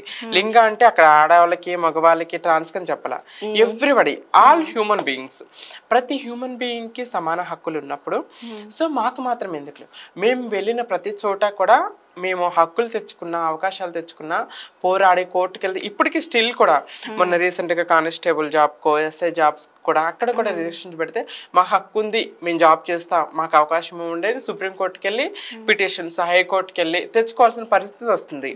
సో కాబట్టి మనం ఫైట్ చేయాలి. మీ కోరికలు మీరు చంపుకోవద్దు, కానీ మనం ఫైట్ చేసి మన హక్కుని మనం సాధించుకోవాలి. ఒక్క చోట 2 చోట్ల అవమానాలు వస్తాయి, కానీ అవమానాలు రాగానే మనల్ని మనం డిమోటివేట్ చేసుకొని మీ లైఫ్ని అక్కడితో క్లోజ్ చేసుకోకుండా మిమ్మల్ని మీరు మోటివేట్ చేసుకోవాలి. గౌరవంగా ఎలా బ్రతకాలని వేస్ వెతుక్కోవాలి. ఒక రంగం కాబట్టి ఇంకొక రంగం, దేర్ ఇస్ మెనీ ఆప్షన్స్. కష్టపడి గౌరవంగా బ్రతకాలి అని ఆశ కోరిక ఉన్న మనిషికి ఏదో పెద్దవాళ్ళు మనకు చాలా మంది చెప్తారండి, ఆశయం గొప్పది అయితే మనం ఉన్నత శిఖరాలకు ఎదగటానికి దారులు అవే తెరుచుకుంటాయి. మన ఆశయం గొప్పది, మనం గౌరవంగా బతకాలి, నిజాయితీగా ఉండాలని మీ ఆశ కోరికుంటే మీరు ట్రాన్స్గా మారండి, అవకాశాలు సాధించుకోండి. హక్కులు ఉన్నాయి మనకి, హక్కులకి పోరాడండి, కోర్టుకైనా వెళ్ళండి, ఎక్కడికైనా వెళ్ళండి. Everyday have right to live their respectable life. మీ రెస్పెక్టబుల్ లైఫ్ని మీరు హక్కుగా తెచ్చుకోండి. బాధపడొద్దు, భయపడొద్దు, ఎక్కడ కూడా డిస్క్రిమినేషన్. ఎక్కడ ఇప్పుడు యూనో కదా, చాలామంది ట్రాన్స్ పీపుల్ స్కూల్స్లో కాలేజెస్లో డిస్క్రిమినేషన్ వచ్చిందని చదువు మానేసి, చదువు లేక కమ్యూనిటీ బేస్డ్ వృత్తులు చేయాల్సి వస్తుంది. అదే పోరాడి చదువుకొని జాబుల కోసం వెళ్ళి మనం మాకు హక్కు ఉంది అని తెచ్చుకుంటే ఇప్పుడు ఈ సిచ్యువేషన్స్ ఉండవు. ఇప్పుడిప్పుడే చేంజ్ అవుతుంది సొసైటీలో, సొసైటీ చేంజ్ అవుతుంది, గవర్నమెంట్ చేంజ్ అవుతుంది, గవర్నమెంట్ కూడా అవకాశాలు కల్పిస్తుంది, ఎడ్యుకేషన్కి, ఎంప్లాయ్మెంట్కి ఆపర్చునిటీస్ వస్తున్నాయి. కాబట్టి అసలు భయపడాల్సిన అవసరం లేదు. మీరు ట్రాన్స్గా మారాలనుకుంటే మారండి, అవకాశాలు తగ్గించుకోండి, చదువుకోండి. ముందు ఫస్ట్ ఇంపార్టెంట్ ఎడ్యుకేషన్. మీ ఎడ్యుకేషన్ కంప్లీట్ చేయండి. జాబ్స్లో మీకు ఎక్కడ డిస్క్రిమినేషన్ ఎదురైనా మీరు కోర్టుకి వెళ్ళేసి ఆ జాబ్ సంపాదించవచ్చు. ఏ రంగంలో మీకు ఆసక్తి ఉందో ఆ రంగంలోకి వెళ్ళి మిమ్మల్ని మీరు ప్రూవ్ చేసుకునే అవకాశాలు ఉన్నాయని చెప్పగలను. అయితే గవర్నమెంట్ నుంచి మీకు ఎంత మాత్రం సపోర్ట్ ఉంటుంది? అంటే మీరు గవర్నమెంట్ దగ్గరికి పర్టికులర్ ఏదైనా ప్రాబ్లం గురించి వెళ్ళినప్పుడు వాళ్ళ రియాక్షన్ ఎలా ఉంటుంది? మీరు వాళ్ళు మిమ్మల్ని ఎట్లా ట్రీట్ చేస్తారు? ఊరి బయట వెలివేసిన వాళ్ళలాగే మమ్మల్ని ట్రీట్ చేసేవాళ్ళు, కానీ వీ డిజర్వ్. ఎప్పుడైతే నాల్సర్ జడ్జిమెంట్ వచ్చింది, ట్రాన్స్జెండర్స్ అందరికీ ఓటర్ ఐడి కార్డ్స్ వచ్చాయి, అప్పుడు ఓట్లు కావాలి కాబట్టి గవర్నమెంట్ కూడా అప్పటి నుండి ఫోకస్ చేస్తుంది. అంతకుముందు there is no focus, government ఏం పట్టించుకోవాలి. ఓటర్ కార్డ్స్ నాల్సర్ జడ్జిమెంట్ ప్రకారం ట్రాన్స్ కూడా ఓటర్ కార్డు కావాలి, గుర్తింపు కార్డులు కావాలి, ఆధార్ కార్డులు అన్నీ వచ్చినాయి. ఆ కార్డులు వచ్చినాయి, అప్పుడు మేము సొసైటీలో మనుషులుగా గుర్తించగలుగుతున్నాము, వాళ్ళకి ఓట్లు కావాలి కాబట్టి గవర్నమెంట్ ఇప్పుడు వస్తుంది. తెలంగాణలో కూడా రీసెంట్గా మనకి ట్రాన్స్జెండర్ వెల్ఫేర్ బోర్డు స్టార్ట్ చేస్తారు. ట్రాన్స్జెండర్స్కి ఏమైనా ప్రాబ్లమ్స్ ఉన్నా ఆ ప్రాబ్లమ్స్ని సాల్వ్ చేసేసి ఆ ప్రాబ్లమ్ సాల్వ్ చేయడం కోసం సో అవకాశాలు కలిగిస్తున్నారు. కొన్ని స్టేట్స్లో కొన్ని పాలసీస్ ఉన్నాయి. ఇప్పుడు మనకి తమిళనాడు స్టేట్లో చూసుకుంటే ఫ్రీ సర్జరీస్, ట్రాన్స్జెండర్స్కి ఫ్రీ సర్జరీస్ ఉన్నాయి, హౌసెస్ ఇస్తున్నారు, ప్లేసెస్ ఇస్తున్నారు, అన్ని అరేంజ్మెంట్స్ ఇస్తున్నారు. ఏపీలో చూసుకుంటే మనకి ఎవ్రీ మంత్ ఫింక్షన్ ఇస్తున్నారు, 3000 సంథింగ్ ఎవ్రీ మంత్ ఫింక్షన్ ఇస్తున్నారు, ఇళ్ల స్థలాలు ఇస్తున్నారు, ఇల్లు కట్టించుకోవడానికి ఇస్తున్నారు, గవర్నమెంట్ ఇప్పుడు అవకాశాలు ఇస్తుంది. పక్క రాష్ట్రం కర్ణాటకలో చూసుకుంటే గవర్నమెంట్ జాబ్స్లో 2% రిజర్వేషన్ ఇచ్చారు, రిజర్వేషన్ కూడా వచ్చింది. సో మన తెలంగాణలో కూడా ఇప్పుడిప్పుడే మనకి అవకాశాలు వస్తున్నాయి. ట్రాన్స్జెండర్ వెల్ఫేర్ బోర్డ్ స్టార్ట్ చేస్తారు కాబట్టి ఎంప్లాయ్మెంట్లో, ఎడ్యుకేషన్లో అవకాశాలు రావాలని చూస్తున్నారు. పాలసీస్ కొన్ని తీసుకొస్తున్నారు, ఇంకా పాలసీస్ రావాలి ఎడ్యుకేషన్, ఎంప్లాయ్మెంట్లో. ఫర్ ఎగ్జాంపుల్ ఇల్లు ఇవ్వాలి, గవర్నమెంట్ ఇల్లులు ఇవ్వాలి. ఎట్ ద సేమ్ టైం ఎవరైతే చదువు లేని వాళ్ళకి స్వయం ఉపాధి పథకాలు పెట్టుకోవడానికి, స్వయంగా కుట్టు మిషన్లు అలాంటివి పెట్టుకోవడానికి లోన్స్ అలాంటివి ఇచ్చి ఎంకరేజ్ చేస్తే అందరి లైఫ్లు బాగుంటాయని నేను అనుకుంటాను. అయితే మన తెలంగాణ సీఎం రేవంత్ రెడ్డి గారు ఫ్రీ బస్ని ఇచ్చారు, ఉమెన్స్కి అందరికి ఫ్రీ బస్ అన్నమాట. సో ట్రాన్స్ ఉమెన్కి కూడా ఫ్రీ అని చెప్పారు కదా, సో దానిపైన మీ ఒపీనియన్ ఏంటి? మన సీఎం ఒక గుడ్ న్యూస్ ఇచ్చారా మీకు? అవును, ఎస్ అఫ్ కోర్స్ అండి. అంటే మేము చిన్నప్పటి నుండి కూడా ట్రాన్స్ వాళ్ళందరూ చిన్నప్పటి నుండి కూడా అమ్మాయిలాగే ఫీల్ అవుతారు, అబ్బాయి అని ఎప్పుడు ఫీల్ అవ్వరు. మమ్మల్ని గవర్నమెంట్ కూడా గుర్తించి ఆడవాళ్ళతో సమానంగా ఫ్రీ బస్ ఇవ్వటం అనేది అందరికీ ఆనందాన్ని కలిగించింది. అందరూ హర్షం వ్యక్తం చేశారు. అందరు అమ్మాయిలాగే ఫ్రీగా బస్ ట్రావెల్ చేస్తున్నారు. కొన్ని చోట్ల అవేర్నెస్ లేని డ్రైవర్స్, ఎవరికైతే ట్రాన్స్ గురించి ఆ జీవో గురించి అవేర్నెస్ లేని డ్రైవర్స్ దగ్గర నుండి కొంచెం డిస్క్రిమినేషన్ రావటం జరిగింది. అమ్మ ఇది ఆడవాళ్ళకి మాత్రమే. అక్కడ ఏమైతుందంటే ట్రాన్స్ వాళ్ళు ఆ జియో ఓపెన్ చేసి ఇది మాకు కూడా జియో చదవండి అని ప్రూవ్ చేసుకోవాల్సిన పరిస్థితులు వచ్చినాయి కొన్ని చోట్ల. ఇలాగే సీఎం గారు ఎలా అయితే ఆడవాళ్ళతో సమానంగా ఫ్రీ బస్ ఇచ్చాడో అలాగే ఆడవాళ్ళతో సమానంగా ఎంప్లాయ్మెంట్, ఎడ్యుకేషన్స్లో, ఆపర్చునిటీస్లో అన్నింటిలో మమ్మల్ని ఆడవాళ్ళలాగా ట్రీట్ చేసి ఆడవాళ్ళతో సమానంగా ఇంకా తెలంగాణ ప్రభుత్వంలో ఇంకా మంచి పథకాలు, మంచి అవకాశాలు రావాలని కోరుకున్నాను. అట్ ద సేమ్ టైం మనకి 6 పథకాల స్కీమ్ ఒకటి తీసుకొచ్చారు కదా, అందులో కూడా ట్రాన్స్ వాళ్ళందరూ చాలా అప్లై చేసుకున్నారు అనమాట. ఫ్రీ గ్యాస్ కోసమని, ఫ్రీ కరెంటు కోసమని, ఒంటరి మహిళా పెన్షన్ అని ఇలాంటివి చాలా పెట్టారు. వాటికి కూడా మా ట్రాన్స్ కమ్యూనిటీ వాళ్ళు చాలా మంది అప్లై చేసుకున్నారు. ఈవెన్ నేను కూడా అప్లై చేస్తాను. వాటిలో 2 or 3 పాలసీస్కి నేను అప్లై చేసుకున్నాను. ఇలాంటివన్నీ రావాలి, ఇంకా అందరికీ సమాన అవకాశాలు రావాలని కోరుకుంటున్నాను. సో చూసారు కదండి, ఒక చిన్న పల్లెటూరు నుంచి వచ్చి ముంబై అనే మహానగరపట్నంలో తను జాబ్ చేసి ఎన్నో స్ట్రగుల్స్ ఫేస్ చేసి అసలు బ్యాక్ స్టెప్ వేయకుండా ఎంతమందికి మోటివేషన్గా నిలిచింది హర్షిని మేకల. సో చాలామంది చిన్న ప్రాబ్లమ్స్ వచ్చినా కూడా సూసైడ్ అటెంప్ట్ చేసుకోవడానికి ఏంటి మేము వేరే ఏది చేయలేము అనేసి బ్యాక్ స్టెప్ వేస్తూ ఉంటారు. సో అలా ఎవరూ చేసుకోకండి. చూడండి హర్షిని ఎంతగా తన సెల్ఫ్ని మోటివేట్ చేసుకుని స్ట్రాంగ్ అయ్యి సక్సెస్ని పొందుకుందో, ప్రతి ఒక్కరికి కూడా అలాంటి సక్సెస్ ఒకటి ఉంది. సో దట్ ప్రతి ఒక్కరు ఒక మోటివేషన్ని, ఒక అంబిషన్ని కలిగి ఉంటే మనం సూసైడ్ చేసుకోవాలి అన్న ఆలోచన అయితే ఎవరికి రాదు. సో నెక్స్ట్ టైం మరొక ఇంట్రెస్టింగ్ టాపిక్తో అండ్ మరొక ఇంట్రెస్టింగ్ గెస్ట్తో మీ ముందుకు వచ్చేస్తాను. అంతవరకు కీప్ వాచింగ్ అమ్మా news. This is Ankita signing off.